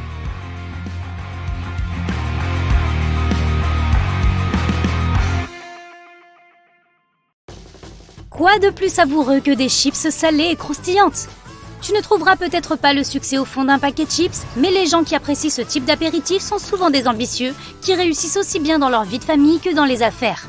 Ils sont souvent assez compétitifs, motivés par le succès et impatients. C'est pourquoi il n'est pas rare qu'ils soient frustrés même par de petits désagréments. Confiture, sauce, viande, pâte à tartiner, fromage, les crackers s'accordent avec tellement de choses, tout comme les gens qui en raffolent. Ces individus sont aussi réfléchis, un peu timides, contemplatifs et aiment s'impliquer dans beaucoup de choses et de projets à la fois. Leur plus grand souci est que tous ces projets demandent du temps et de l'attention, de sorte qu'il faut faire des choix. Ils apprécient leur temps libre et l'utilisent à bon escient. Si tu veux entendre certaines de leurs meilleures idées, laisse-les réfléchir et ne les interromps pas. C'est là qu'ils sont le plus créatifs. Même si elles peuvent faire preuve d'une certaine sensibilité, les personnes qui aiment les crackers ne basent pas leurs décisions sur les émotions, mais plutôt sur la logique. Chers amateurs de nourriture mexicaine, les psychologues affirment que vous êtes des perfectionnistes qui veulent toujours faire de leur mieux pour les autres et pour eux-mêmes. Ils disent aussi que vous êtes plus susceptibles d'être des altruistes qui aiment faire des choses pour les autres et que vous avez tendance à être d'excellents planificateurs puisque vous êtes disciplinés et organisés. Vous aimez aussi garder les choses sous contrôle.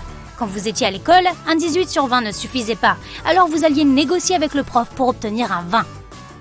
Les bretzels peuvent sembler un peu fades, mais cet encas est en réalité synonyme de créativité. Les gens qui aiment grignoter des bretzels ont tendance à être des extravertis, qui aiment s'amuser et pratiquer des activités sociales. Ils sont aussi spontanés et énergiques. Ce type de personnes n'aiment pas la routine, c'est pourquoi elles essaieront toujours d'ajouter une touche de fraîcheur et de créativité dans chaque journée.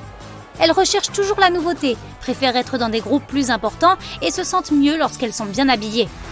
L'un des inconvénients de leur personnalité est que, étant très sociables, elles ont aussi tendance à trop s'engager. Les gens qui aiment les Cheetos au fromage ont un sens profond du bien et du mal, et ont généralement des doigts orange, ce qui est très révélateur. Ils ne traitent pas les gens en fonction de leur statut, mais de leur mérite. S'il fallait les décrire en un mot, ce serait l'intégrité. Ils ont de bonnes manières, ils ne lècheront pas leurs doigts orange devant toi, et ont tendance à faire attention aux détails. Les mangeurs de Cheetos ont aussi de hautes valeurs morales vis-à-vis de leur travail, de leur famille et de leurs partenaires. Si ta malbouffe préférée est le popcorn, tu es probablement quelqu'un d'assez polyvalent. Tu aimes grignoter du popcorn en enchaînant les visionnages de séries ou de films, en conduisant ta voiture ou simplement en discutant avec tes amis. Caramel, chocolat, sel, peu importe de quoi ils sont recouverts, tant que tu peux en fourrer dans ta bouche. C'est un encas adaptable, tout comme toi. Il ne s'agit pas seulement du popcorn, mais aussi de la façon dont tu le manges. Ceux qui aiment manger lentement ont tendance à faire passer leurs besoins avant ceux des autres et sont plus têtus. Ceux qui mangent leur popcorn goulûment prennent probablement de grosses poignées à la fois. Ils sont moins égoïstes et sont généralement des extravertis qui aiment partager leur repas avec les autres. Ceux qui aiment la crème glacée entretiennent souvent un sens de l'émerveillement et une envie d'explorer presque enfantine. Les chercheurs classent les amateurs de crème glacée en plusieurs types de personnalités. Si tu aimes ta glace avec un cornet, tu es une personne positive et optimiste. Si tu choisis un cornetto sucré, cela signifie que tu es drôle, nerveux et que tu possèdes un certain sens artistique. Les amateurs de cônes gaufrés sont plus traditionnels et ont tendance à être des hôtes généreux qui ont le sens de l'hospitalité. Ceux qui préfèrent une boule dans une coupelle sont des réalistes, des penseurs rationnels et analytiques. Ils sont travailleurs, responsables, tournés vers la famille et ont le sens du devoir. Tu préfères ta glace sous la forme d'un sandwich? Cela signifie que tu as des tendances à la fois extraverties et introverties et que tu peux être impulsif, idéaliste et un peu excentrique. Si tu aimes la crème glacée en pot, tu es une personne pragmatique et débrouillarde, mais généralement introvertie. Une glace avec une paille? Ceux qui la préfèrent sous forme de milkshake sont intrépides, aiment prendre des risques et sont tout simplement jeunes de cœur. Quant au parfum, les personnes qui aiment la fraise sont introverties et assez dévouées. La vanille caractérise les gens qui prennent des risques et qui expriment leurs émotions de façon intense. Le chocolat est plutôt pour les personnes charmantes, coquettes et crédules, avec une propension au drame. Les pépites de chocolat à la menthe plaisent aux personnes ambitieuses et confiantes, tandis que la saveur café traduit un enthousiasme spontané et un goût pour l'aventure. Avec une cerise sur le dessus, tu aimes les surprises et les petits moments de joie. Les encas à base de viande comme le saucisson ou les couennes de porc frites sont appréciés par les individus loyaux, que ce soit envers leur famille, leurs amis ou simplement une équipe sportive qu'ils soutiennent. Ces personnes sont aussi l'âme de la fête. Elles font facilement confiance aux gens, ce qui peut leur causer des troubles émotionnels lorsque les gens à qui ils font confiance s'en montrent indignes. Si tu adores les sauces piquantes, tu fais peut-être partie de ces personnes qui aiment prendre des risques. Lorsque nous mangeons des aliments épicés, nous déclenchons des récepteurs de douleur, ce qui est inconfortable pour certains, tandis que d'autres trouvent cela excitant. Les amateurs de nourriture épicée sont donc à la recherche de sensations fortes, de nouvelles expériences et d'adrénaline. Les verres acidulés ont beau piquer la langue, ils apportent aussi de la douceur grâce au sucre. Les gens qui en raffolent se laissent facilement envahir par les émotions, mais ils sont aussi capables de ramener l'équilibre dans leur vie quand ils le perdent. Et selon les experts, si tu préfères les aliments acides, tu es une personne aux exigences élevées. Si tu préfères les oursons en gélatine, il y a de fortes chances que tu sois extraverti et optimiste. Tu aimes sans doute être entouré d'autres personnes positives qui voient la vie comme toi. Tes amis te décriraient probablement comme quelqu'un de loyal et de chaleureux, plein d'ondes positives. Un goût prononcé pour ces délicieuses tartelettes au beurre de cacahuète indique que tu es ambitieux, indépendant, que tu sais ce que tu veux vraiment et que tu n'as pas peur de foncer. Les personnes de ton entourage ont de la chance de t'avoir car tu es un ami loyal qui est toujours là pour aider. Passons au chocolat noir. Certains aiment rester sur des choix relativement sains, même lorsqu'il s'agit d'encas occasionnels. Les amateurs de chocolat noir ont tendance à être des réalistes matures qui aiment réfléchir aux choses.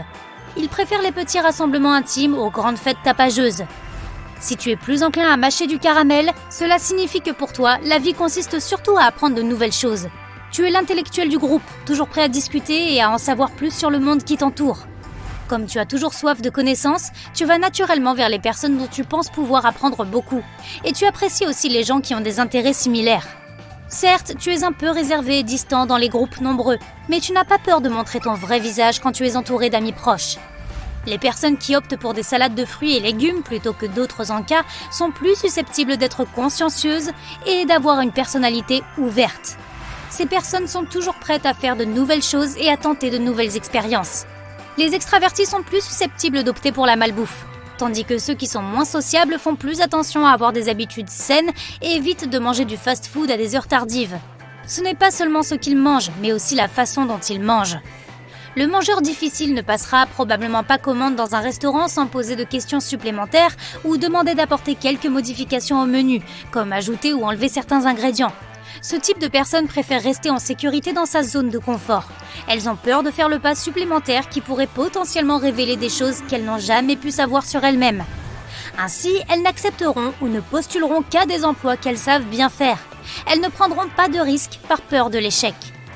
Ceux qui disposent soigneusement leur nourriture dans leur assiette aiment que tout soit propre, organisé et sous contrôle. Le désordre est proscrit chez eux. Si tu es en train de dîner avec quelqu'un et que tu te rends compte qu'il aime mélanger tous les aliments dans son assiette, cela signifie qu'il est extraverti et sympathique et qu'il n'a pas peur d'assumer diverses responsabilités au travail. Il aime son travail mais sait aussi profiter de son temps libre et le passer avec ses proches. A l'inverse, ceux qui ne mangent qu'un seul aliment à la fois se concentrent sur les détails et aiment penser à tout avant d'agir. La plupart du temps, ils réussissent plutôt bien et sont reconnus pour la qualité de leur travail. Ces personnes peuvent voir tous ces petits détails que tout le monde rate. Ce qui ne pose pas de problème tant qu'ils sont assez patients avec ceux qui suivent la même stratégie. Il faut que ce soit parfait. Si tu répètes cette phrase trop souvent, elle peut donner l'impression que tu n'es pas assez intelligent ou doué. Ceux qui s'attendent à la perfection s'exposent à l'échec. Les personnes intelligentes préfèrent accomplir les tâches étape par étape et regarder ce qu'elles peuvent améliorer en cours de route. Elles ne s'imposent pas d'attentes irréalistes et n'en imposent pas aux autres. Elles évitent également d'adopter un ton manipulateur et exigeant. C'est pas juste. En utilisant cette phrase dans tes conversations avec tes collègues et tes amis, tu risques de donner l'image d'une personne naïve. Tout le monde autour de toi sait que la vie est injuste. Et espérer une quelconque justice peut sembler un peu enfantin. Au lieu de se plaindre, les personnes proactives se demandent « Que puis-je faire maintenant pour améliorer cette situation ?» Elles ont la capacité de négocier des conditions mutuellement bénéfiques. Elles discutent ouvertement de ce qu'elles sont prêtes à concéder et de ce qu'elles s'attendent à obtenir. Sans vouloir te vexer, n'est pas non plus la meilleure façon d'entamer une conversation. Lorsque les gens entendent cela, ils commencent inconsciemment à attendre quelque chose d'offensant et d'irrespectueux de ta part. Les personnes subtiles ne commencent pas une conversation avec des ondes négatives. Tu ne veux pas que ton interlocuteur se mette sur la défensive avant même d'avoir eu la chance d'exprimer ce que tu as à dire. Parfois, sous la pression au travail, tu peux t'entendre dire « ça ne prendra qu'une minute » ou « j'arrive » et ensuite passer des heures voire des jours à accomplir la tâche. Si tu ne peux pas estimer les délais de façon réaliste, les autres pourraient penser que tu n'es pas si intelligent ni fiable que ça. Si tu veux donner l'image d'une personne intelligente, ne promets jamais de terminer une tâche plus tôt qu'elle ne pourrait l'être. Il est plus judicieux et bénéfique de te laisser plus de temps et de finir avant l'échéance. « C'est pas ma faute » est une autre expression enfantine que tu devrais éviter de prononcer, notamment au travail. Tu n'obtiendras aucun respect en accusant les autres de tes propres erreurs. Les personnes intelligentes ont la capacité d'admettre qu'elles ont tort et de se corriger. Cette phrase pourrait aussi inciter les gens à attaquer en premier et à te blâmer encore plus. Donc si quelque chose de grave est arrivé et que ce n'était pas vraiment de ta faute, il vaut mieux raconter les faits de manière calme et éviter de pointer quelqu'un d'autre du doigt. Des mots comme « oups » ou « désolé » ne sont certainement pas la façon la plus appropriée d'exprimer tes regrets concernant une erreur. Les gens pourraient avoir l'impression que tu essaies d'en ignorer les conséquences et que tu ne veux pas assumer la responsabilité de tes actes. Évite de submerger les gens avec des phrases déraisonnablement longues et mal construites. Les doubles négations telles que « vous n'êtes pas sans ignorer » ou « j'ai pas peur de personne » peuvent te faire paraître vraiment idiot. Non seulement c'est grammaticalement incorrect, mais c'est surtout difficile à comprendre. Deux négations dans une seule phrase en déforment le sens, ce qui fait que ton pauvre interlocuteur devra essayer de démêler le sens de tes mots. J'ai une question stupide ou c'est peut-être idiot mais... ainsi que d'autres phrases dans lesquelles tu affirmes que tu n'es pas très intelligent apparaissent généralement lorsque tu n'as pas assez confiance en toi et que tu veux jouer la sécurité. Les personnes intelligentes essaient d'éviter cela, car elles ne se sentent pas gênées de poser des questions. C'est d'ailleurs justement comme ça qu'elles deviennent plus intelligentes.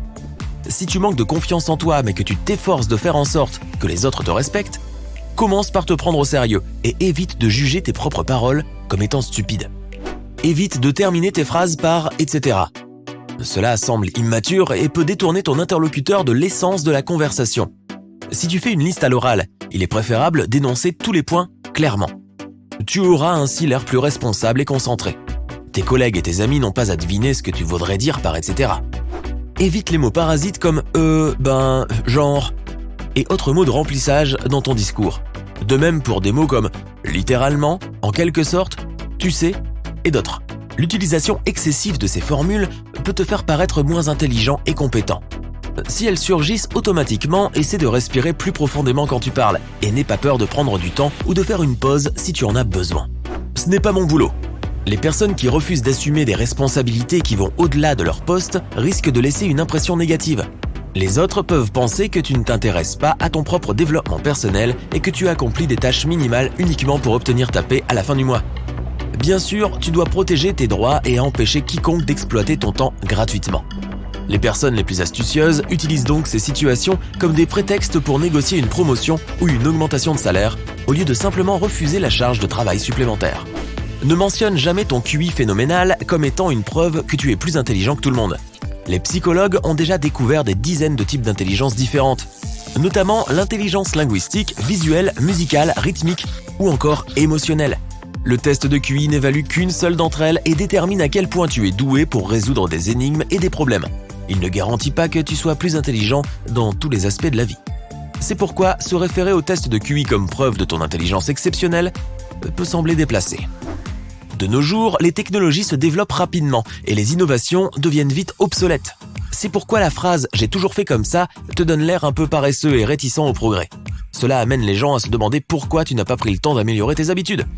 Si tu répètes souvent des mots qui te font paraître paresseux et placide, il est peu probable que ton responsable ait envie de te confier des responsabilités ou une promotion.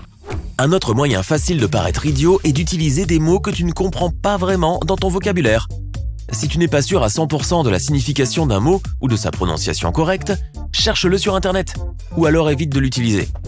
Fais attention à ne pas utiliser trop de mots à la mode et de jargon professionnel juste pour avoir l'air cool. Surtout avec les personnes qui ne connaissent pas la signification de ces mots. Cela peut donner l'impression que tu es un robot qui manque d'empathie et qui récite un livre. Il est normal de dire « je ne suis pas sûr » de temps en temps si tu parles de certains faits. Mais si tu exprimes ta propre opinion et que tu prends trop de pincettes, cela peut sembler confus et maladroit. Les personnes épanouies ont la conviction que leur point de vue compte et elles expriment leur opinion subjective haut et fort pour éviter tout malentendu. Parfois, nous sommes dépassés par des missions apparemment impossibles. Répéter la phrase « je ne peux pas le faire » ne t'apportera aucune aide ni aucun soutien. Mais cela peut te faire passer pour un idiot et un paresseux. Les personnes responsables cherchent des solutions au lieu de trouver des excuses. Et si elles n'ont vraiment pas l'expérience ou les compétences nécessaires pour accomplir une tâche, elles n'hésiteront pas à demander de l'aide. S'adresser à tes collègues masculins avec les mots « mec » ou « poteau » peut s'avérer très irrespectueux. Il en va de même pour meuf lorsqu'il s'agit de femmes. Certaines personnes pourraient trouver cela très inapproprié et même offensant. Si tu travailles pour une start-up très informelle et que cette forme de communication est considérée comme normale, assure-toi qu'il est acceptable d'appeler quelqu'un « mec » avant de le faire. Lorsque tu dis « je vais essayer », tu donnes l'impression de ne pas avoir suffisamment confiance en ta capacité à accomplir la tâche. Les personnes volontaires savent qu'elles sont responsables de leurs propres actions. Si tu affirmes à voix haute que tu doutes de tes capacités, les autres douteront encore plus de toi. Les personnes qui n'ont pas le sens des affaires ont tendance à juger sans faire de recherche détaillée. Si tu es impulsif et grossier dans ton approche des personnes, des événements et des lieux, tu risques d'acquérir la réputation d'une personne superficielle. Les gens intelligents ne tirent pas de conclusions hâtives et prennent le temps d'observer. Je suis votre plus grand fan. Idolâtrer les personnes de ton entourage ou les célébrités peut te faire paraître un peu naïf. Toute personne a des points forts et des faiblesses, et les gens équilibrés respectent les autres pour ce qu'ils sont vraiment, et évitent de transformer quiconque en un ami imaginaire parfait. Si tu imites aveuglément les célébrités, que tu répètes leurs phrases et leurs actions, que tu portes les mêmes coupes de cheveux et les mêmes tenues, tu ne seras pas considéré comme un individu mature. Les gens malins ont le courage d'être eux-mêmes. Il existe aussi de nombreuses façons non verbales de paraître moins enthousiaste que tu ne l'es en réalité. Hocher constamment la tête, s'asseoir dans une position bancale ou enfreindre le code vestimentaire. Si ton entreprise demande à tous les employés de porter une tenue formelle pour les événements d'entreprise et que tu te présentes en jean et ensuite à capuche, les gens pourraient penser que tu manques de respect. Je serai de retour dans 20 minutes. Si tu as l'habitude de laisser de telles notes à ton poste de travail, les gens peuvent penser que tu n'es pas très malin. Un client qui vient d'arriver dans un café ou un magasin et qui voit une porte fermée avec cette note ne sait pas quand tu es parti. Il ne peut pas savoir combien de temps il doit attendre. C'est pourquoi il est plus intelligent d'indiquer l'heure exacte à laquelle tu prévois de retourner sur ton lieu de travail. L'univers est toujours à ton écoute. Et il est toujours disposé à te donner ce que tu désires. Tu rêves de réussite? Alors tu en auras. Essayons maintenant de pratiquer ces affirmations positives et voyons comment ta vie va changer. Si tu te concentres et que tu visualises tout ce que tu énonces, cela fonctionnera encore mieux. Tu peux répéter les affirmations à voix haute ou pour toi-même. À présent, suis ma voix et je vais te guider vers le succès. Imagine que tu marches sur une route déserte. Il fait nuit, il n'y a personne d'autre et rien autour de toi. Tu étais à la recherche de quelque chose, mais tu ne t'en souviens plus. Tu te sens seul, perdu et fatigué. Ah, enfin! Tu vois des lumières brillantes au loin. Il doit y avoir quelqu'un qui peut t'aider. Tu suis la route et tu arrives dans une ville. Un panneau lumineux indique « Bienvenue dans la ville du succès. Nous vous attendions. » Tu es intrigué. Le seul endroit ouvert est un cinéma. Tu entres à l'intérieur. Il n'y a personne d'autre qu'un jeune vendeur de tickets aux grands yeux brillants qui se tient debout à la caisse. Il se précipite vers toi et te serre la main avec enthousiasme. « Bonjour, vous êtes pile à l'heure. Merci d'avoir accepté notre invitation. » Tu ne comprends rien à rien, mais tu sens ton cœur s'emballer. Il te tend un billet et te dit « Nous projetons un film spécial ce soir, et c'est le film de votre vie. Je vous ai réservé les meilleures places. Amusez-vous bien !»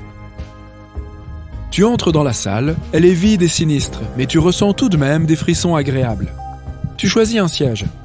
C'est celui du milieu de la rangée du milieu. Les lumières s'éteignent immédiatement et le film commence. Le générique du début défile et, sur l'écran, il est écrit que le film est écrit et réalisé par toi. Et soudain, tu te vois à l'écran. C'est donc également toi qui joues dans ce film. Tu te vois en train d'exercer le métier de tes rêves, de gravir rapidement les échelons, de gagner beaucoup d'argent et de vivre dans la maison de tes rêves avec tous ceux que tu aimes. Le film se termine, tu as adoré. C'est peut-être même ton film préféré de tous les temps. Tu voudrais atteindre tous ces objectifs pour de vrai. Après tout, tu viens de te voir en train de rendre tout cela accessible sur le grand écran. Les lumières se rallument, mais tu ne veux pas partir. Heureusement, le même vendeur de billets arrive en courant et dit « Non, restez! Le meilleur est sur le point de commencer. Vous ne pouvez pas la rater. » Soudain, celle qui a écrit, réalisé et joué dans le film entre en scène. Tu comprends que c'est la version de toi qui a vraiment accompli toutes ces choses. Ton autre toi est vraiment charmante, la façon dont elle marche, la façon dont elle se tient, etc. Elle a l'air si sûre d'elle. Tu as envie de devenir cette version éclatante de toi-même immédiatement. « Salut, je me demandais quand j'allais te revoir !» dit l'autre toi depuis la scène. C'est à la fois étrange et réconfortant. C'est comme si tu parlais à une vieille amie que tu aimes beaucoup. « J'ai une question à te poser, dis-tu. Comment as-tu réussi et comment puis-je moi aussi transformer mes rêves en réalité comme tu l'as fait ?» L'autre version de toi sourit paisiblement et répond « J'ai simplement cru en moi-même et je me suis souvenu de ce dont j'étais capable. » Tu peux le faire aussi. Mais comment ? Il suffit de répéter ce que je vais dire après moi. Un peu sceptique, tu demandes « Ah oui, vraiment ?» L'autre version de toi répond calmement « Fais-moi confiance et fais confiance au processus. » Il y a quelque chose de tellement rassurant dans sa façon de parler. Alors, tu laisses de côté tous tes doutes, tu fais ce que te dit ton autre version et tu répètes après elle. J'ai un corps en bonne santé, un esprit vif et une âme généreuse. Je peux faire n'importe quoi si je le veux. Tout ce qui arrive et arrivera est pour mon bien ultime. Tout est parfaitement synchronisé et je fais partie de ce mécanisme harmonieux de l'univers. Je suis une personne vraiment talentueuse qui peut résoudre n'importe quel problème. J'ai le pouvoir de prendre ma vie en main.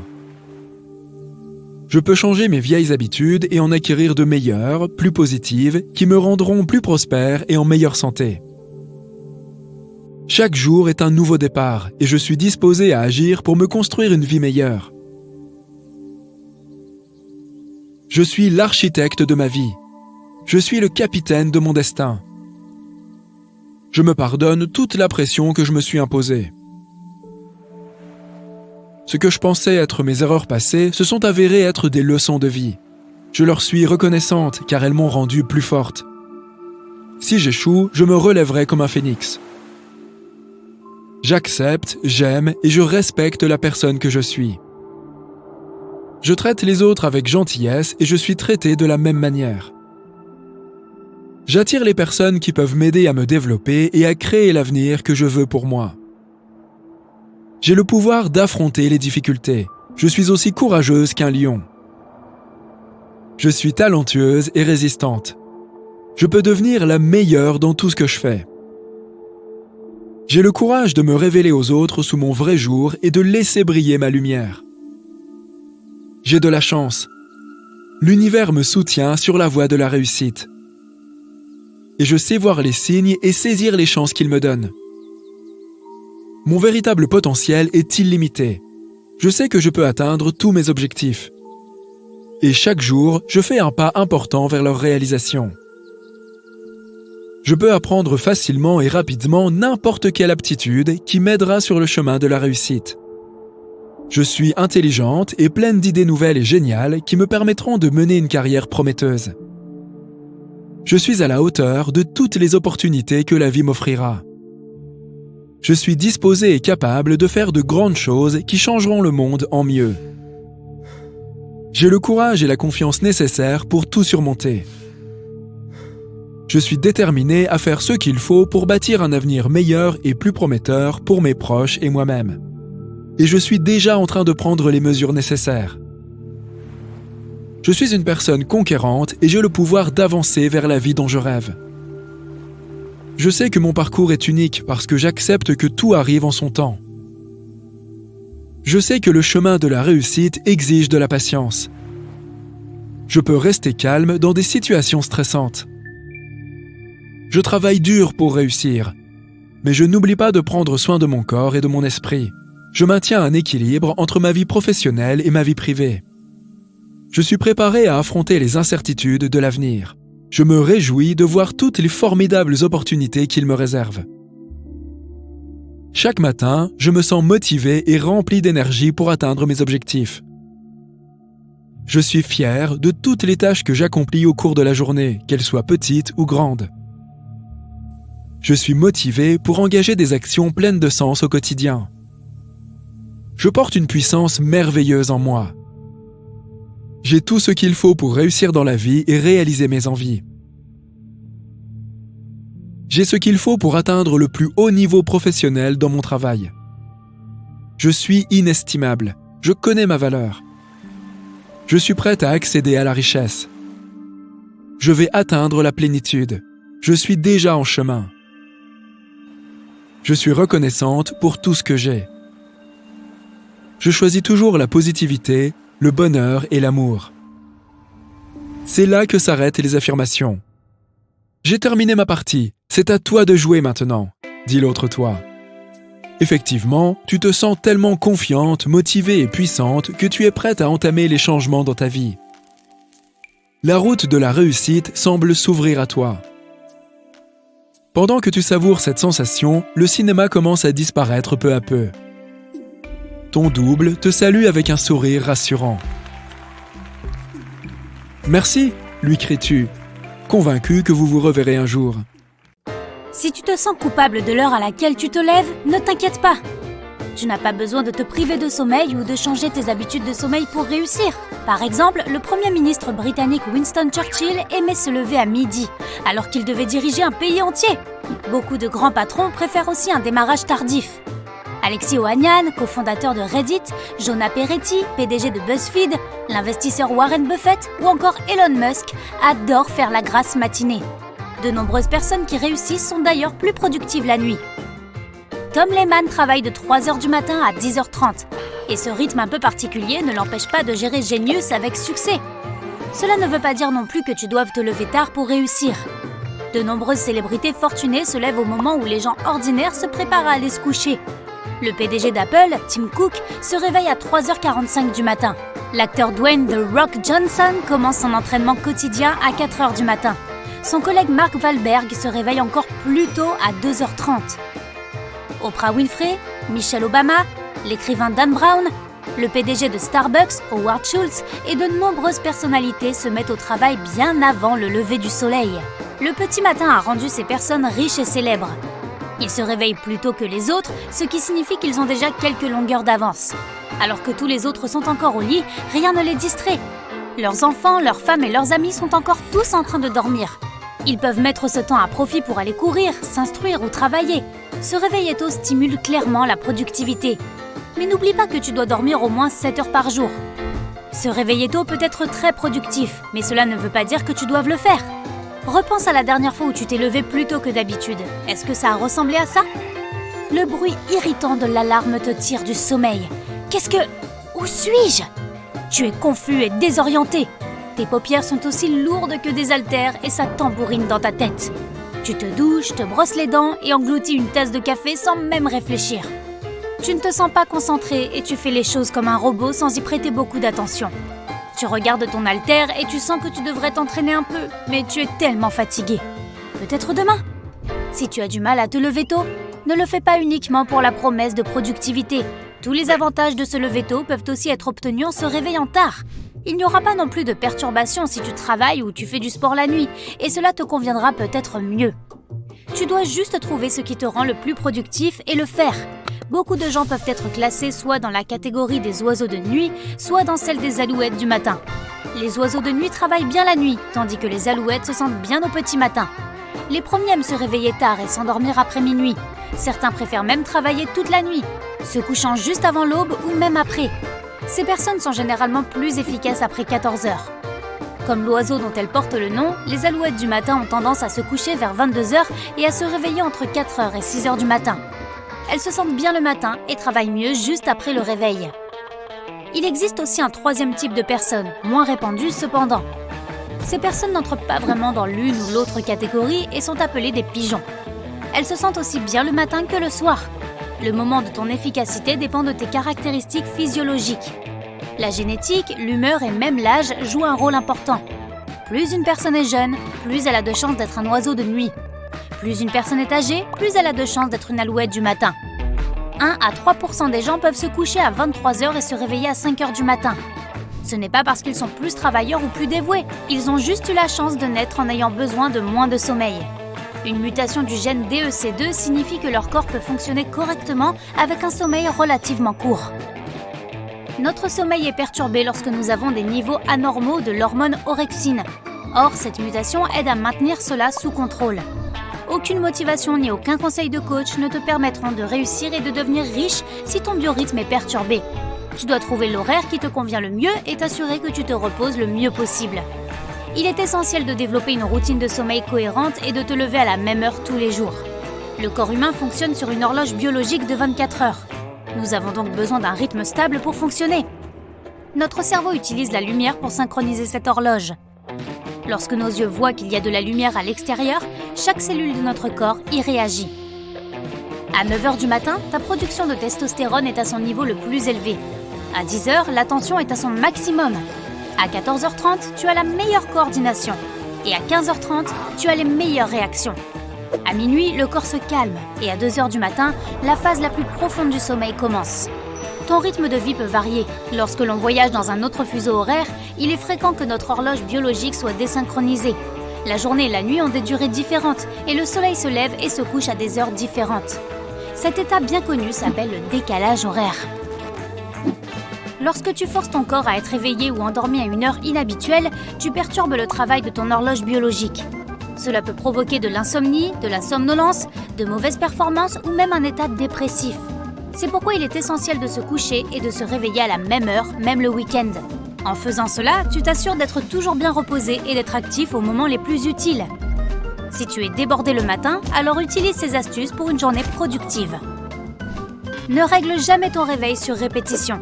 Les cycles de sommeil durent 45 minutes, donc lorsque tu te rendors pendant 10 minutes de plus, tu te sens encore plus léthargique quand tu finis par te lever. Oublie les appareils électroniques avant de te coucher. Oui, tu as déjà entendu ça des milliers de fois, mais c'est très important.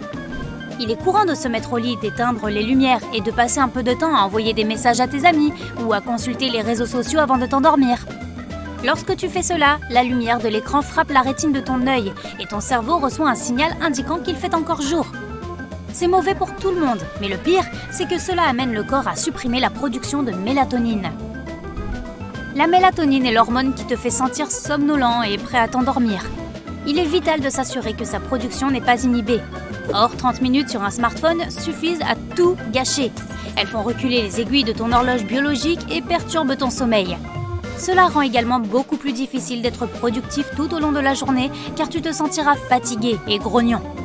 Commence ta journée par une séance de sport. Même une marche rapide avec ta musique préférée en fond sonore fera des merveilles. Les rythmes biologiques nous aident à résoudre des problèmes complexes. Sans eux, nous ne pourrions pas terminer un projet, réussir un examen ou supporter un embouteillage sur le chemin du travail. Certains groupes humains ont toutefois développé des rythmes inhabituels. Le peuple étonnant de Piraha vit dans la jungle amazonienne. Ils ont l'une des langues les plus fascinantes du monde, mais ce n'est pas tout. Cette tribu a à peine besoin de sommeil. Leur sommeil est divisé en 2 parties, le jour et la nuit. Chaque sommeil dure environ 15 minutes et 2 heures. C'est très peu comparé aux 7 à 9 heures dont la plupart des gens ont besoin sans interruption. Les Piraha pensent que le sommeil rend faible, c'est pourquoi ils le pratiquent le moins possible. Ce développement anormal des habitudes de sommeil est probablement dû à la nécessité d'éviter les animaux dangereux de la région. Dans un sommeil profond, ils pourraient ne pas entendre approcher un serpent venimeux ou un jaguar. Le style de sommeil des Piraha a également atteint le monde développé. Des gens ont récemment commencé à expérimenter l'idée du sommeil polyphasique. Le sommeil polyphasique est décomposé en intervalles au lieu d'un repos ininterrompu. Par exemple, une personne suivant un cycle de sommeil polyphasique peut dormir pendant 2 heures, puis travailler pendant 4 heures, puis dormir pendant 2 heures, et ainsi de suite.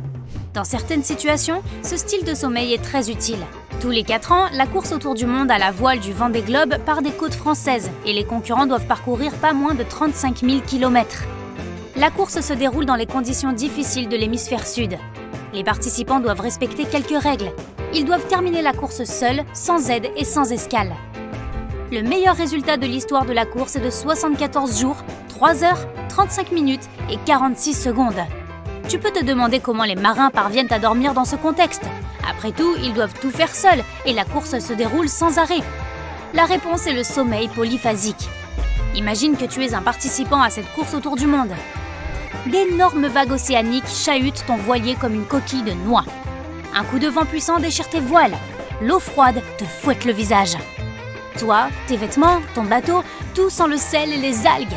Quand l'océan se calme un instant, tu sautes dans la cabine, tu t'allonges sur ta banquette et tu t'endors instantanément. Bien sûr, tu n'as pas le choix. Qui sait quand tu seras de nouveau obligé de faire fonctionner le bateau?